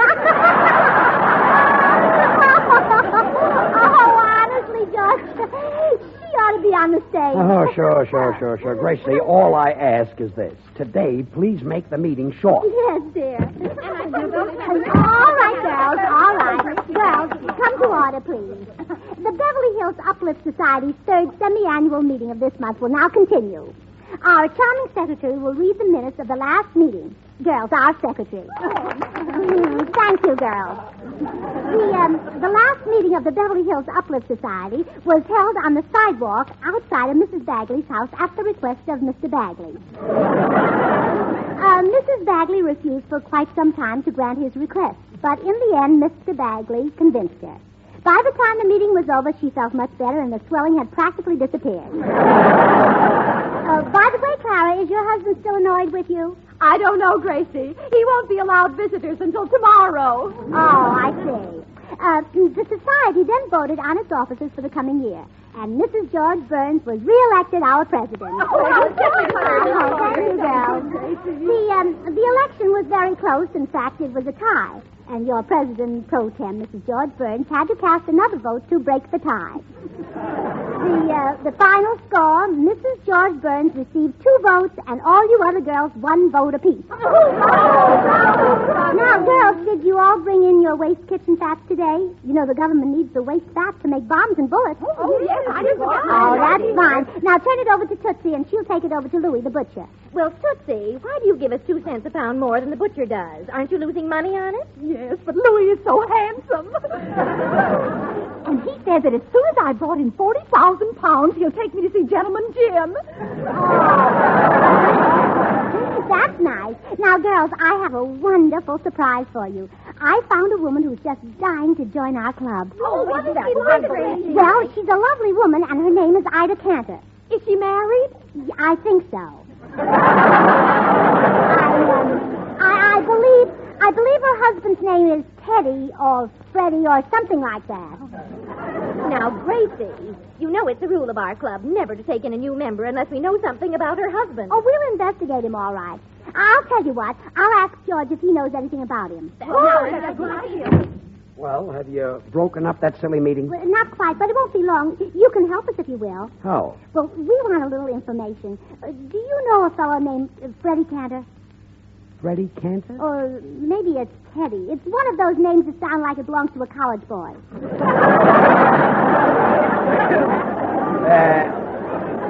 Do you by any chance mean Eddie Cantor? Yeah, it could be that. Do you know him? Know him. Of course I know him. Well, what do you know about him? Well, he's a very swell guy. He has 5 lovely daughters and... 5 daughters? Yes. How many sons? No sons. Oh, just 5 daughters? That's right. Wouldn't you think you tried taking from a different doctor?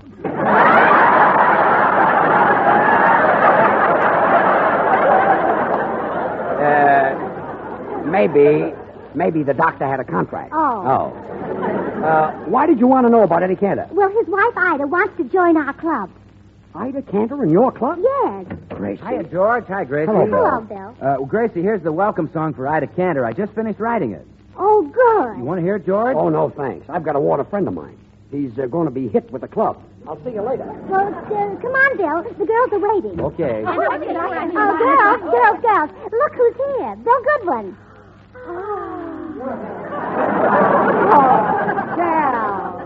Girls, that's not much of a reception. Come on. Give them a real Beverly Hills Uplift Club welcome.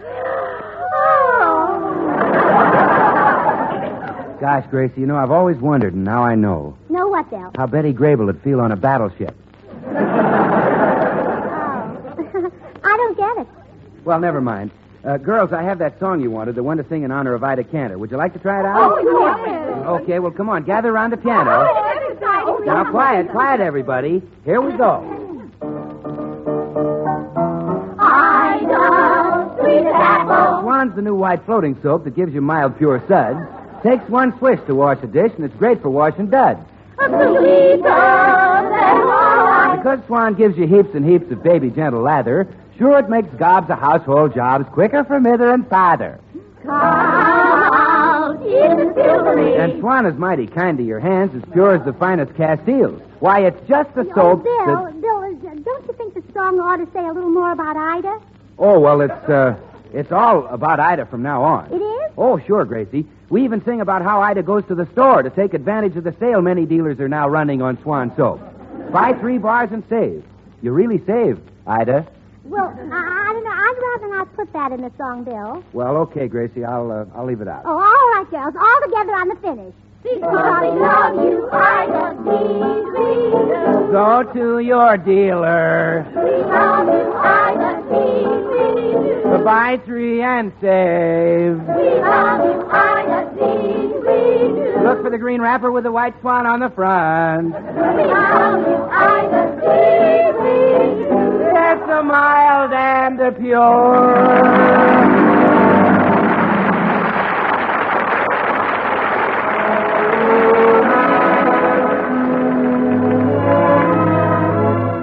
This is Paul Whiten. 17 years ago, I commissioned Ferdy Grofay to write the Mississippi Suite. And from it comes one of our newest song hits, Daybreak. Here it is, with the 6 hits and a miss.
George has just arrived at Eddie Cantor's house to warn him that Ida is joining the Beverly Hills Uplift Society.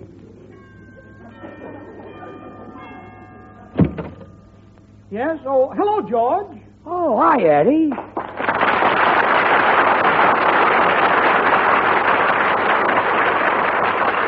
Oh, George, come on in. Come on. Sit down, George. What's on your mind? Well, I'll tell you. There's a club. Oh, by the way, is Ida here? No, she hasn't been home for 4 days. 4 days. Oh, it's all right. She's just out shopping for a pound of bacon. Go ahead, George. What were you saying? Well, you know, Gracie belongs to this club called the Beverly Hills Uplift Society. Does Gracie belong to that outfit? Yes, yes. You poor sucker. Any man who'd let his wife join that organization ought to have his head examined.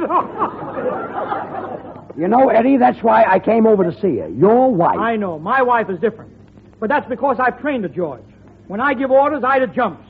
When I say to her, Ida, get your coat off this bed so I can make it, she gets it off. You're the boss in your house. You said it. When I tell Ida to move a chair, she moves it. And believe me, she doesn't put it back until I'm through sweeping under it. I know my... Look, I hate to say Don't this. be ashamed to bring your personal problems to me, George. After all, you and I have a lot in common. I'm in show business. You're in show business. I've been fairly successful. You've been fairly successful. I've got a certain amount of talent. Gracie's got a certain amount of talent. Eddie, I'm going to try once more. That's the spirit, son. And let me give you a little tip about why. There's nothing like a good old-fashioned spanking to keep them in line. I know. You spank Ida? You bet your life I spank her. Of course, not so much anymore. Not so much anymore. My bones don't knit like they used to. Eddie, for the last time, Gracie's club... George, you're a dope to let Gracie belong to that club. You, Daddy. Yeah, Janet? Daddy, did my welding tools come? They're in the closet. That's daughters for you, George. She's a welder. One's a whack. Another's a wave. One's studying to be a doctor. The other's working in a law office. Now do you see why I'd like a son? I want somebody around to help with the housework. Where were we, George? What were we saying, George? Well, you were saying I was a dope. Oh, yes. Now, if I were married to Gracie, I'd have her eating out of my hand. And what's more, I'd throw those club members right out of the house.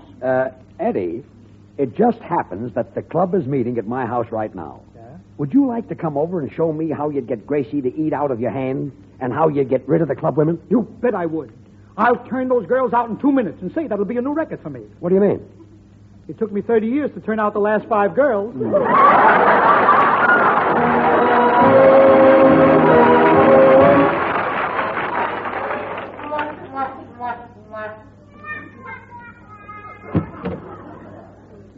Well, here we are, Eddie. Fine. Now, where's that club meeting? Lead me to him. Well, just open that door.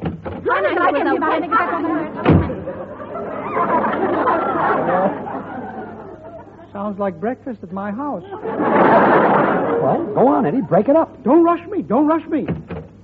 Oh, George, I'm so glad you're home. The funniest-looking little man just stuck his head in. Yeah. Oh, there he is again. Gracie, this is Eddie Cantor. Who? I am Eddie Cantor. Oh, I'm sorry. Then you do know who I am. Well, of course, you're Ida Cantor's husband. Well, look, most people say that Ida is my wife. Well, naturally, if you're her husband, how could she avoid it? Eddie, make her read out of your hand. Don't rush me. Mr. Cantor, your being here is a coincidence. The girls were just talking about you. They were? Yes, come on into the meeting. Watch how I handle them, George. Oh, sure. Oh, girls, please, let's come to order now. Now, you know what we were just talking about. Well, here he is.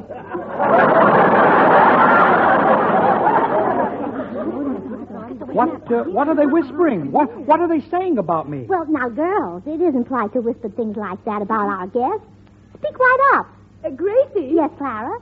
Tell him to close his eyes. I keep thinking of a plate with nothing on it but 2 olives. Mr. Cantor, please close your eyes. Now, just a minute. Listen, ladies.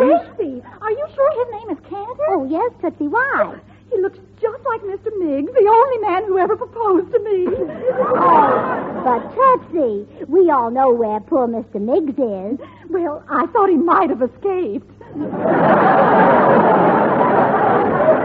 You're killing them, Eddie. You're killing them. Just give me time, George. Now, quiet, girls. Ladies, if my wife belonged to a club like this, Sit down, Mr. Cantor. What? I said sit down. Yes, ma'am. What a tiger. Look, I'm going to ask you some questions. First, Mr. Cantor, your financial status. Are you wealthy? Wealthy? Are you kidding? Look at my coat. Coffee stains. Well, that's nice. Now, Mr. Cantor, what business are you in? What business am I in? I sell pickles. Oh, wholesale or retail? I'm on the radio. I'm a comedian. Oh, really? A radio comedian? Oh, yes. Oh. I do it? I do it? Gracie, don't you recognize me? I'll give you a hint. I'll pop my eyes out. Look.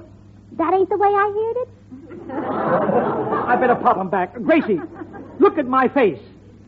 Osragusted? No, Gracie. Don't you know my voice? I got a problem, Mr. Anthony?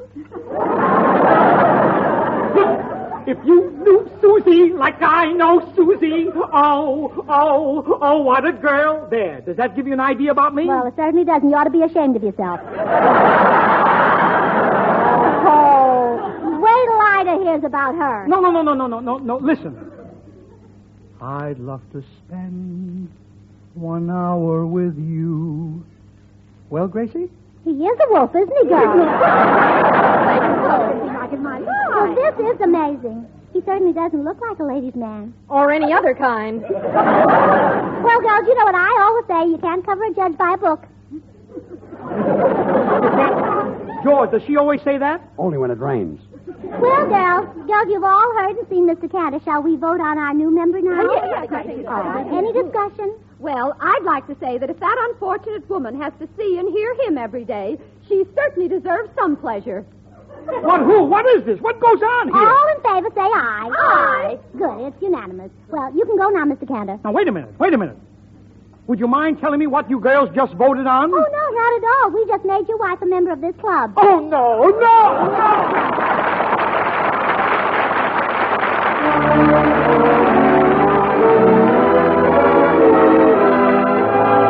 And now here is Jimmy Cash singing There Will Never Be Another You.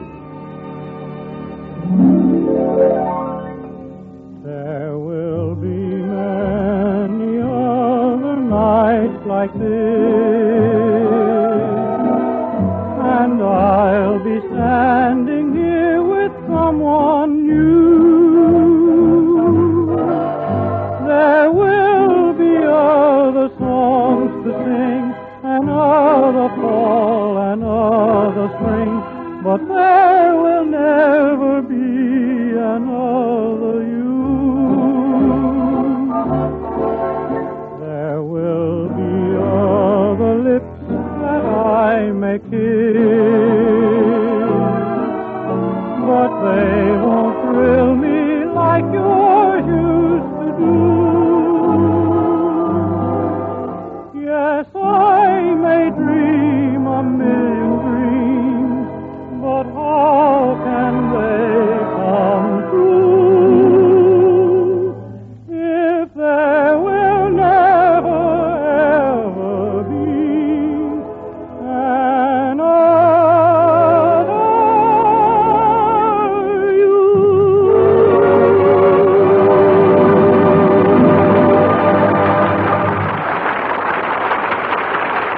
Well, when Cantor found out that Ida had joined the Beverly Hills Uplift Society, he knew that something drastic had to be done. So he sent for Paul Whiteman and me to come over to George's house. Boys, I've got a great idea to break up this club of Gracie's. We fellas will hold a meeting just like one of theirs. Then when Gracie sees how silly it is, no more club.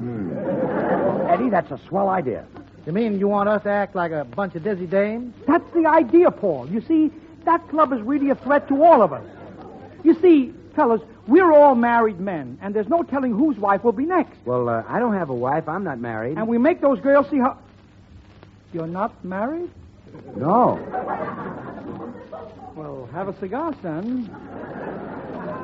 Why don't you come over to the house and meet my daughter, Janet? Well, thank you, Eddie. I'm very anxious to meet her. He's anxious. Come on, Eddie, let's get started. You have Just a an minute. idea. Well, come on. Wait a minute.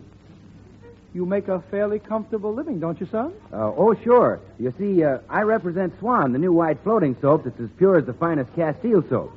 Pure as an angel, gentle as a summer breeze. Sounds like a good job. Oh, it is. Eddie, what about the club? What about Ida? Look, George, I've been trying to get Ida out of the club for 10 minutes. I've been trying to get my daughter out of the house for 10 years. Let me alone, will you, please? What were you going to say, my son, I hope? Well, I was just going to tell you that Swan is so pure that it's the perfect soap for bathing a little baby. It agrees with even a baby's tender skin. Already he's thinking of baby. Come on. And Eddie, if Swan is that pure and mild, well, you know it's great for your bath or shower. George, can I use your tub for a minute? This boy is so persuasive, I feel dirty. Look, Eddie. This is going far enough. We got to get busy. Gracie may come down any minute. Just one thing. Bill, my son, if you sell lots of Swan soap, maybe the sponsor gives you a raise. They do that, you know. Well, maybe. And Janet needs a new hat. Sell it. Go ahead, sell it. Well, always remember that you can break Swan in two with a flick of the wrist. Then you can use half in the kitchen for dishes and housework, and the other half in the bathroom for your hands and face. Well, that's Hey, break it up. Here comes Gracie. All right, I'll talk to you later, son. Now, remember, boys, we've got to be a bunch of daffy dames. We've got to make Gracie break up that club. Okay, start gabbing. Okay. Well, I was on my way to the grocery store the other day. I walked in for potatoes. What do you think? Well, hello, Gracie. Hello, girls. I thought you'd... Oh, hello, boys. Boys, you all know my wife. Let's give her a real big club welcome. Oh, thank you, boys. What are you all doing here? We're about to hold our club meeting, and we're delighted to have you as our guest. And Gracie, you watch. We conduct our meetings exactly the way you do yours. Don't we, boys? Oh, yes. I love going down to the store the other day. And boys, please come to order. Paul Whiteman, you're always whispering. What is it now? What do you want? Well, if you must know.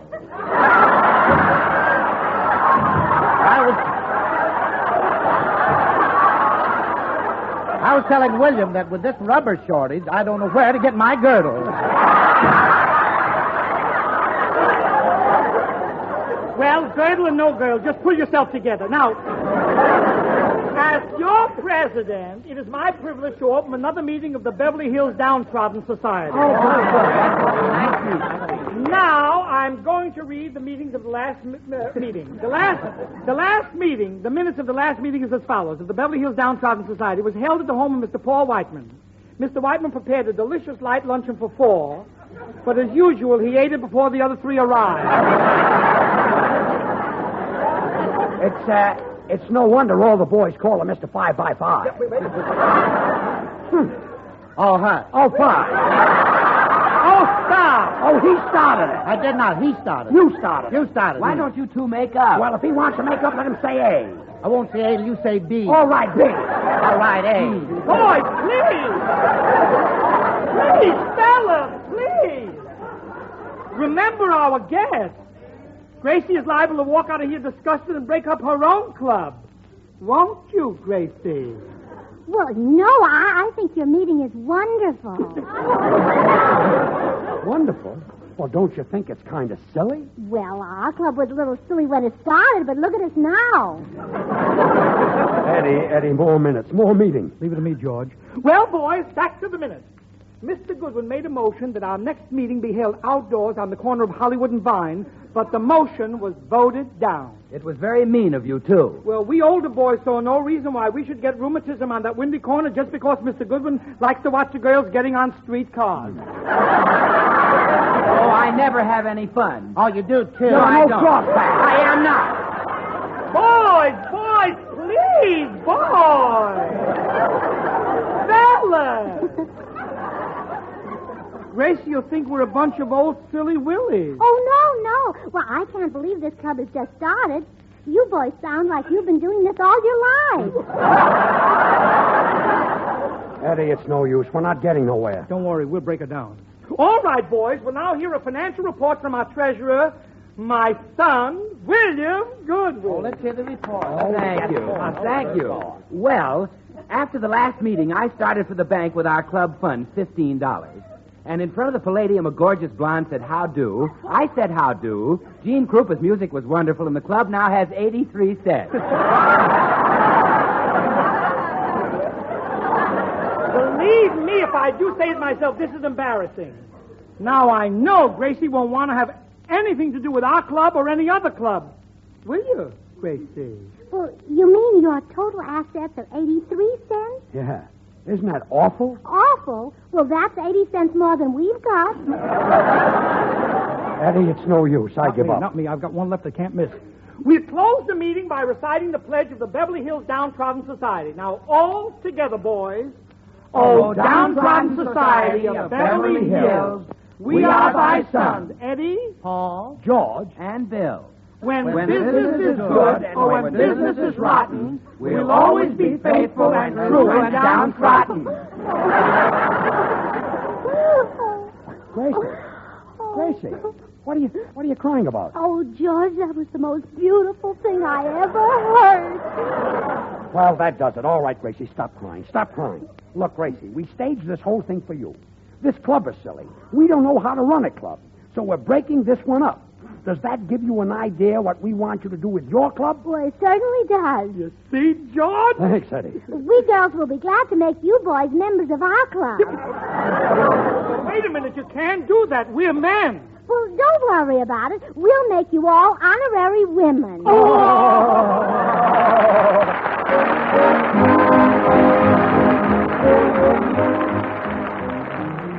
Well, I have just a second, so I'm going to suggest that you start using Swan for your dishes. Use it because it gives you all the suds you could ask for faster than you'll get them from any floating soaps. Sure, but use it, too, because Swan is so easy on your hands. It's got to be. It's purer than the finest Castiles. Believe me, money can't buy a purer soap than Swan, and that's a proved fact. And now, Gracie? Oh, well, Bill, I'm sorry we're a little late, but good night, everybody, and thanks, Eddie. The makers of Swan, the new white floating soap, join George and Gracie in inviting you to tune in again next week, same time. Remember, Swan now brings you two of radio's top shows. George Burns and Gracie Allen every Tuesday night, and Tommy Riggs and Betty Lou over another network. Now till next week, this is Bill Goodwin saying, well, I, Swan, how about you?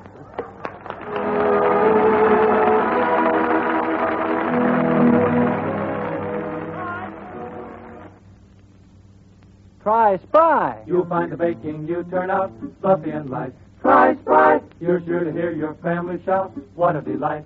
For cake, pies, donuts, a thing to fry. Try Spry. What's that you say? You're going to try it today? Why, sure. Try Spry. This is the Columbia Broadcasting System. Thanks for listening to HOJO Radio. We have more classic radio coming your way next. Well, hello. Come right in. Oh, George, we've got company.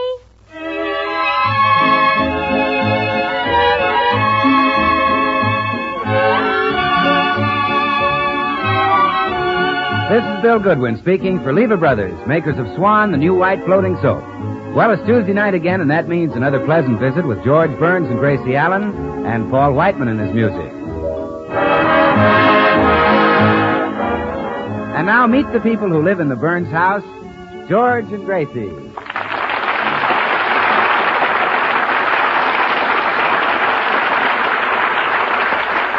Well, today we pick up Gracie at the beauty shop. She is chatting with her friend Tootsie Sagwell. Well, you mustn't be impatient, Tootsie. That mud pack will do wonders for your face. Do you really think so, Gracie? Well, I'm sure it will. I remember I came home one rainy day and George had tracked mud all over the carpet. Well, after I scraped the mud off, the carpet looked much better. Gee, I'm so encouraged. I wonder how much longer I'll have to leave it on. Well, we'll ask Madame Yvette. Madame Yvette? Oh, oui, madame. Miss Sagwell would like to know when she can take the mud pack off. Oh, that will not be possible for 10 more minutes, madame. Oh, dear, 10 whole minutes? That is what I said, madame. Oh, couldn't we do something to hurry it up a little? Look, I'm telling you, it's going to take 10 minutes. There ain't nothing we can do about it, madame. Well, Madame Yvette, we understand and thanks. Parlez-vous, madame? Oh, isn't she charming, Gracie? So continental. Oh, yes, a real daughter of France. I must invite her over for camembert sometime. Oh, do you like camembert? Oh, yes. Of course, I never drink much. The bubbles get in my nose. How cute. The French have a quality that no other people have. You know what I always say? Only soit qui mal y pense. I wish I knew what it meant. Oh, what do you care? It sounds marvelous. Gracie, if I ask you a question, will you promise to give me an absolutely honest answer? Oh, yeah, I promise, Tootsie. Go ahead. Well, I spend lots of time and money in this shop, and I really want to know now. Do you think I'll ever be beautiful? Well... do you think I'll ever be pretty? Well... Do you think I'll ever be just a little above average? Well... Do you think I'll ever be just a little below average? Of course you will, Tootsie. Oh, thank you, Gracie. I'll bet I know why you're having all these treatments today. You've got a new beau, haven't you? That's right. Oh, he's divine. You know, I'm taking a course at night school now, and he's my instructor. What kind of a course? Automobile mechanics. Why, that's wonderful. I'm taking my third lesson tonight, and I simply must look my best. He and I are going to crawl under a truck together.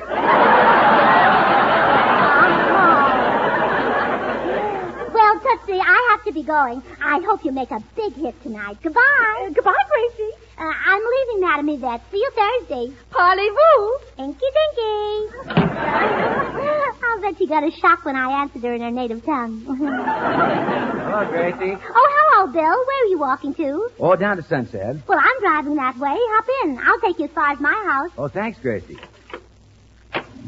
Gee, you know, Gracie, I'm getting a lot of lifts from girls lately. Only last night I had a funny experience riding in my girlfriend's car. Really? What happened? Well, I asked her to stop, so she did.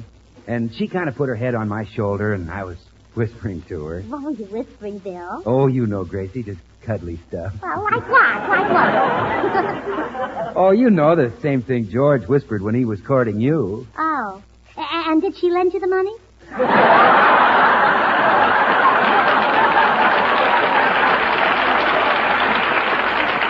No, that wasn't it, Gracie. I said to her, Gertrude, would you give me a kiss? And she said no. And I said, would you for a big red apple? And she said no. And I said, would you for a bar of Swan soap? And she said, yes, because Swan is the new white floating soap that's purer than the finest Castile soap. Pure as an angel, mild as a warm spring rain. So then you kissed her? Well, I started to, but she slapped me. Oh, well, you were naughty. Oh, I'll say I was naughty. I interrupted her before she could finish saying that Swan is so pure it's always kind to your hands. No matter what soap and water job you use it for. Washing the dishes, washing hankies, hose, and undies. Any job that calls for loads and loads of mild, pure suds. Well, what did you do after she slapped you, Bill? Well, I decided to use caveman tactics. I grabbed Gertrude in my arms. Oh? I crushed her to me. Yes? A light came into my eyes. You did? Yes, it was a cop with a flashlight. Well, he said, all right, you two, break it up, break it up. What did you do? Well, we broke it up. She took half the bar of Swan, and I took the other half. You know that's easy to do with Swan, Gracie. Just a flick of the wrist, and you get 2 swell cakes of soap. One for the kitchen for dishes and cleaning, and one for the bathroom for your hands and face. Well, what finally happened, Bill? Oh, I'd rather not tell you. Oh, come on, tell me. What did Gertrude say? Oh, Gracie, I'd rather not tell you. Well, you'll have to get out now, Bill. You can walk home from here. You guessed it, Gracie. That's just what Gertrude said. Well, goodbye. Tell George I'll see him later. All right, goodbye. Oh, I wish George would take Bill aside and have a little talk with him. I bet George could learn plenty. Oh, you, George, I'm home. Oh, dear. Did you have to drive the car today? The very first day? What do you mean? This is December 1st. Don't you know what started today? George Washington slept here? Not a movie. Oh, of course. How could I forget? December 1st. Oh, sure. The lingerie sale at the May Company. Gracie, today is the start of gasoline rationing. Oh, really? Honey, don't you remember a couple of weeks ago I went to that school and came home with an A card? Oh, yeah, and I was very proud of you.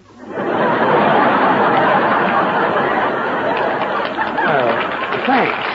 Very proud of you. Well, although I did wonder what subject a man of your age was taking. Gracie. Oh, I laughed at that dumb Harry Morton. He came home with a B card. Yeah, very dumb. It should happen to me. Gracie, that A card was for gasoline. That means that we only get 4 gallons a week. So we can't do any needless driving. Oh, I remember now. I read in the paper that the car should only be used for things like driving the man of the house to work. Correct.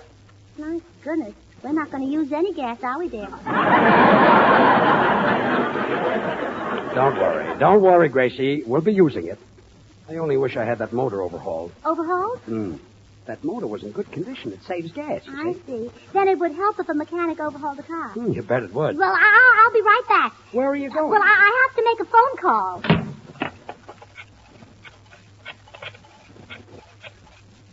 Hello, Tootsie? Tootsie, this is Gracie. Tootsie, how many lessons did you say you'd had at that mechanic school? 2? Well, come right over. I want you to overhaul George's car. No, wait. First, I'll have to test you to see if you really know anything about automobiles. Tell me quickly, where is a car's radiator? Oh, is it? Oh, I thought it was underneath. Well, hurry, Tootsie. We've got work to do.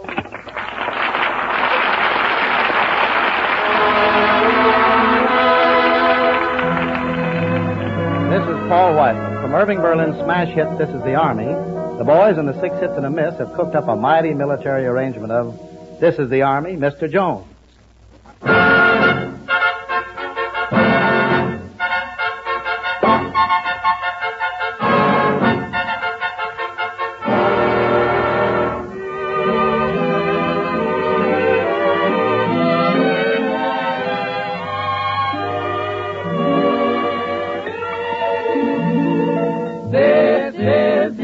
Mr. Jones.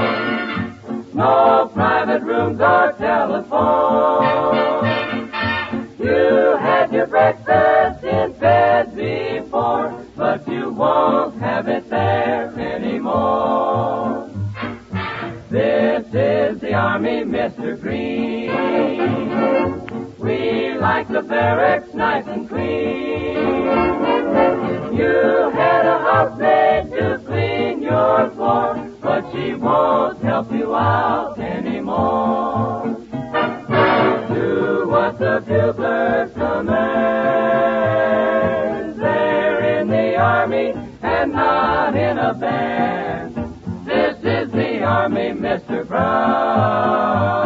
And you and your baby went to town.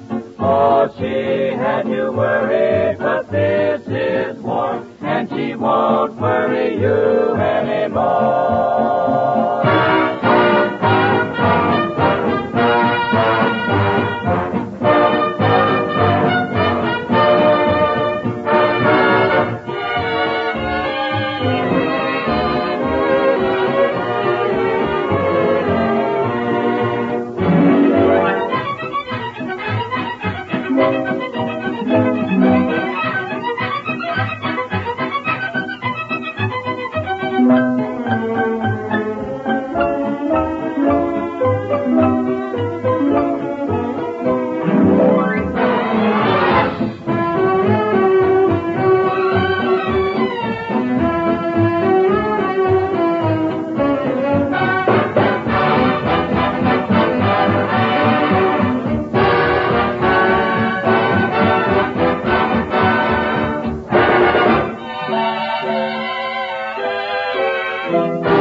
The garage door closed while we're overhauling George's car. I want it to be a big surprise. Now, Gracie, remember, I've only had 2 lessons at that school. Oh, Tootsie, you're just modest. To tell the truth, you've always looked like a mechanic to me. Oh, you're sweet. Gracie! Oh, Gracie! Oh, dearest George, you stop working, Tootsie, and I'll be right back. I'm coming.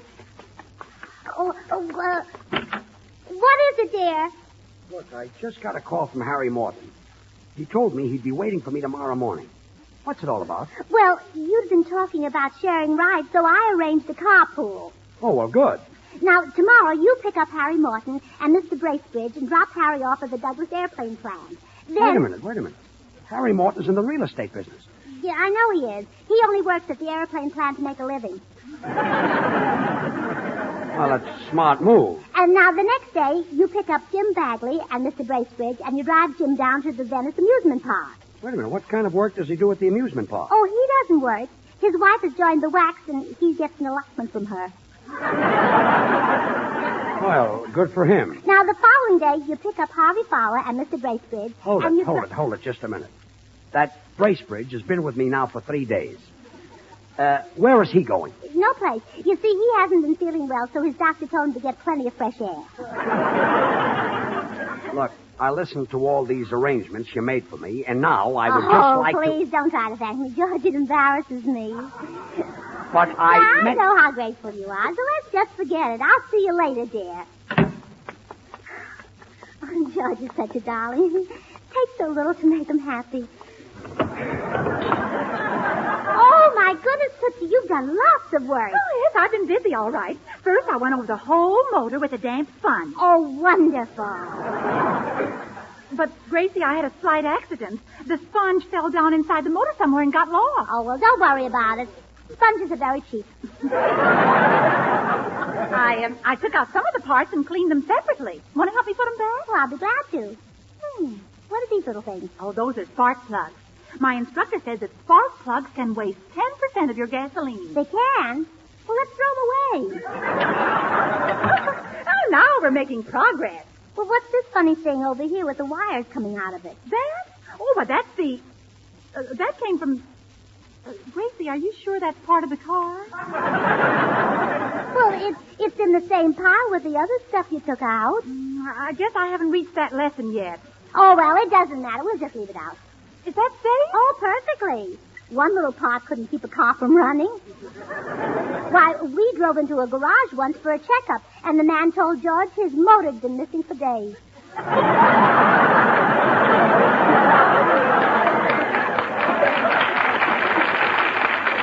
Imagine that. Tootsie, I've heard repairmen talk, and I know there's one thing they always do. They tune up the motor. Oh, I haven't reached that lesson either. Well, who needs the lesson for that? There can't be but one way to tune up a motor. Hand me that hammer. All right, here you are. Oh, I'm sorry, Tootsie, but it's not right. No? No, it's badly out of tune. I couldn't even play a simple piece like White Christmas. Oh, what a shame. Oh, you got grease on yourself, too. Well, I better get the tools and start again. Well, Tootsie, I know what the trouble is. Just look at these tools. What's wrong with them? Wrenches, pliers, and screwdrivers. They're no good for us. What we need are a couple of hairpins. You're right, Gracie. I'll go in the house and get some. Gracie, why do you keep running in and out of the house? Oh, well, I've been out... who, me? Yes, and how did you get that grease on your face? Where? On your face. Which face? You've only got one face. Oh, George, let's not complain. There's a scarcity of everything these days. Well, I've got to go. Goodbye. Come back here. Have you been fooling with our car? The car? Oh, George, don't be ridiculous. Gracie, George, really, it's getting late and I'm in a hurry. See, it's 1 o'clock already, and I have a lot of things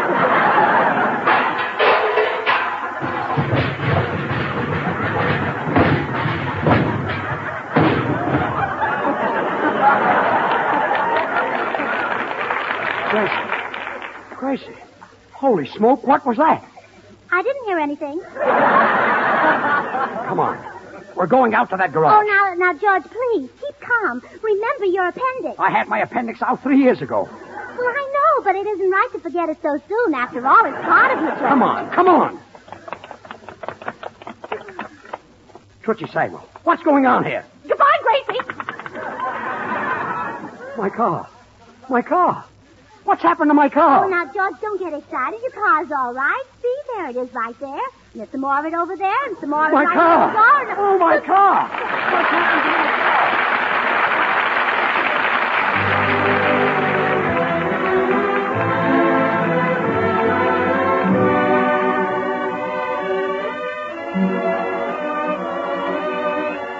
For his number tonight, Jimmy Cash has selected a song that will never die.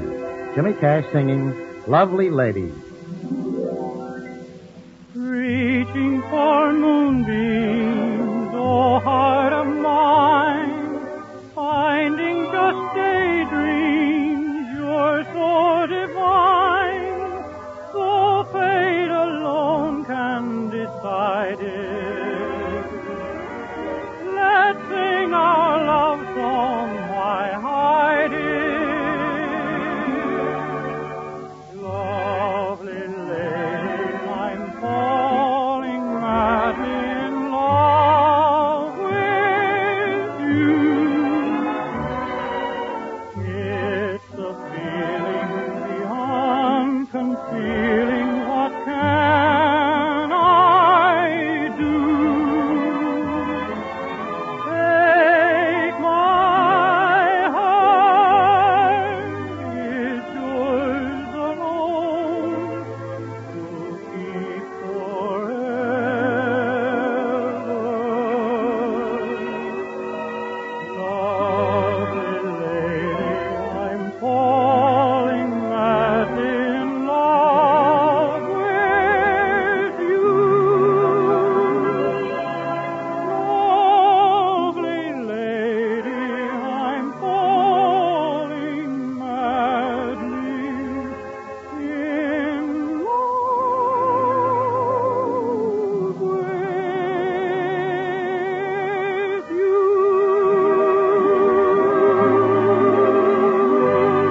get excited. Tootsie's instructor is on his way over here to fix the car. He's a wonderful mechanic. He'll have to be.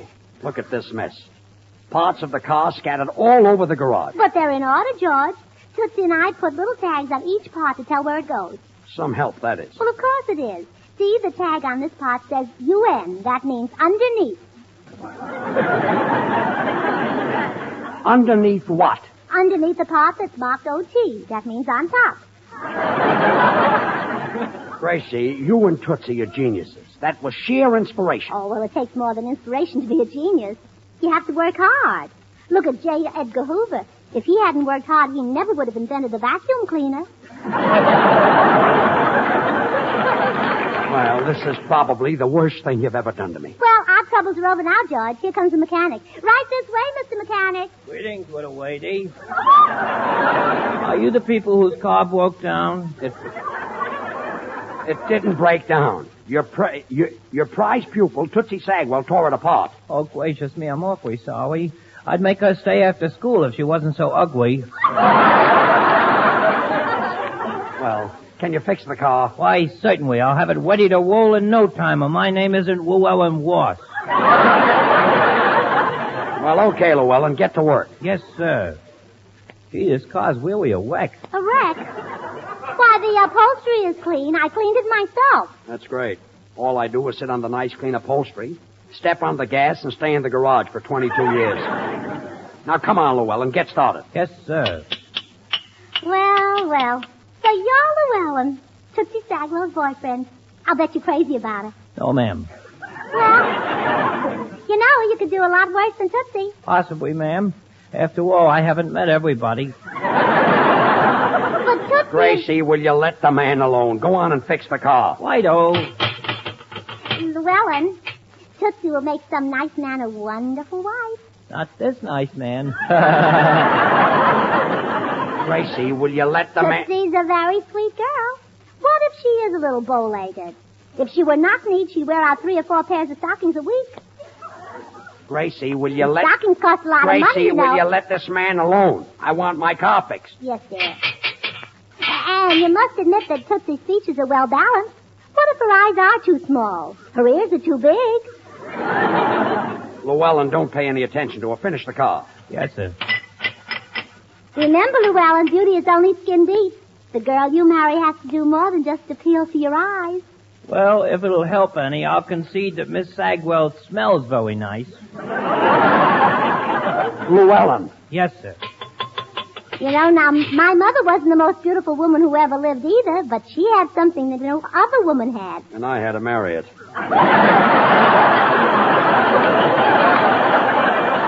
Gracie, once and for all, will you let the man do his work? I want this car fixed. Hi, George. Hello, Gracie. Hello, Bill. Well, Bill, I'm glad to see you. Gracie, Bill looks chilly. Go into the house and get him a cup of hot coffee. Oh, all right, dear. Coffee? What's that?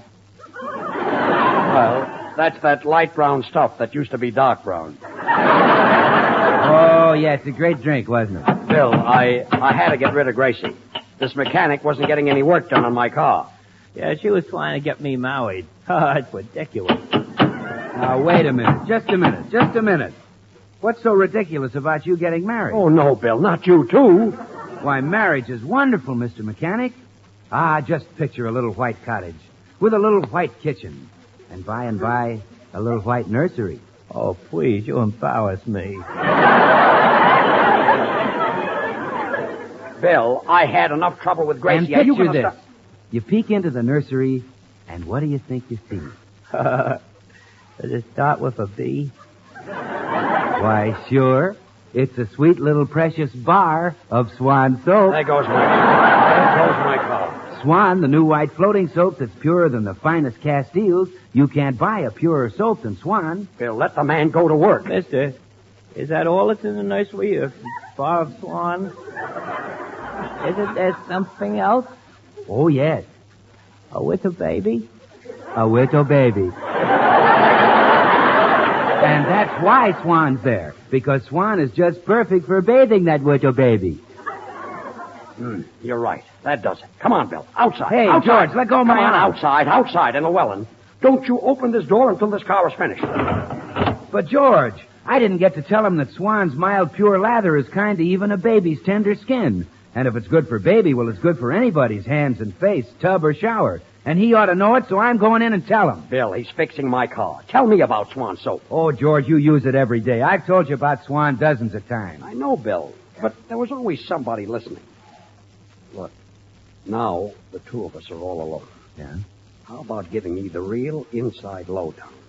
Well, George, if you hadn't asked me, I wouldn't have told you this in a million years. It's great. It is, huh? Oh, sure. And every bar of Swan saves you money, you see. Saves in the kitchen because it goes further than easily wasted packaged soaps. And it saves in the bathroom because Swan gives you more soap per penny than any leading toilet soap tested. Okay. Thanks, Bill. I won't let it go any further. Oh, that's right. Don't tell it to a soul. I will... What am I saying? Tell it to everybody. I'll shout it from the housetops. Buy Swan. Swan's a great soap. Buy Swan. Swan, the new white floating soap. Buy Swan. Oh.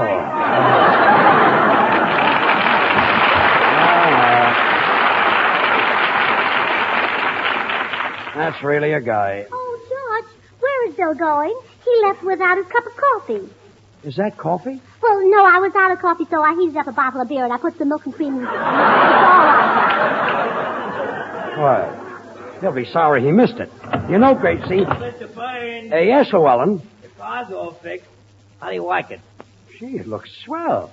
Say, you really did a great job. It'll run like a scared rabbit now. Well, I'll get in and start the motor and see how it sounds.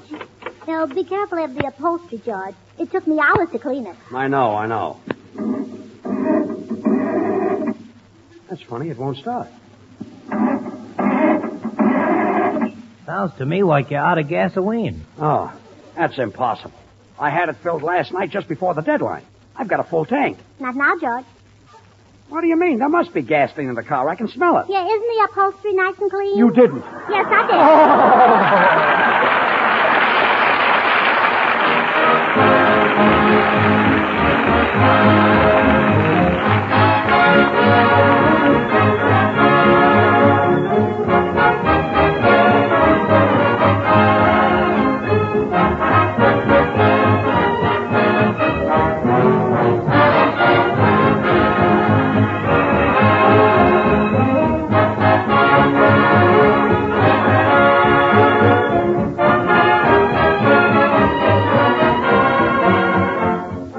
George and Gracie will be right back. Meanwhile, I'd just like to clear up one little point. Many of you women have long considered Castile soaps the standard of purity. So if a soap is pure as Castile, you naturally feel that that's really something. And you're right. Well, Swan is even purer than the finest Castile soaps. So try Swan. Try it for dishes, for every soap and water job in the house. See what it means to your hands and skin to use a soap that's purer than the finest Castiles. Well, here they are again, George and Gracie. Oh, well, George, I'm awfully sorry about the car. Oh, it's all right. But it wouldn't have happened if you and Tootsie realized one thing. There are certain jobs women do, and there are certain jobs men do. Now, overhauling cars, building ships, running steam shovels. Those I know what those are. And what are some of the jobs men do? Well, never mind.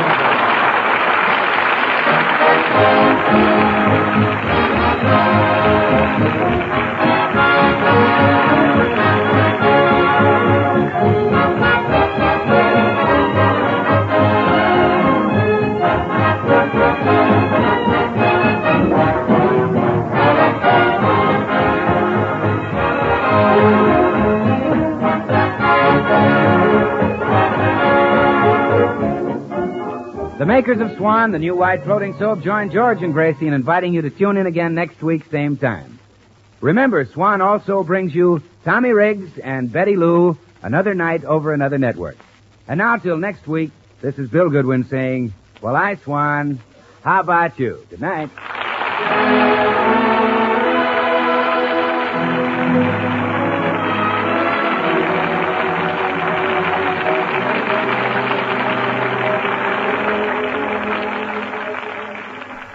Thank you for listening to HOJO Radio.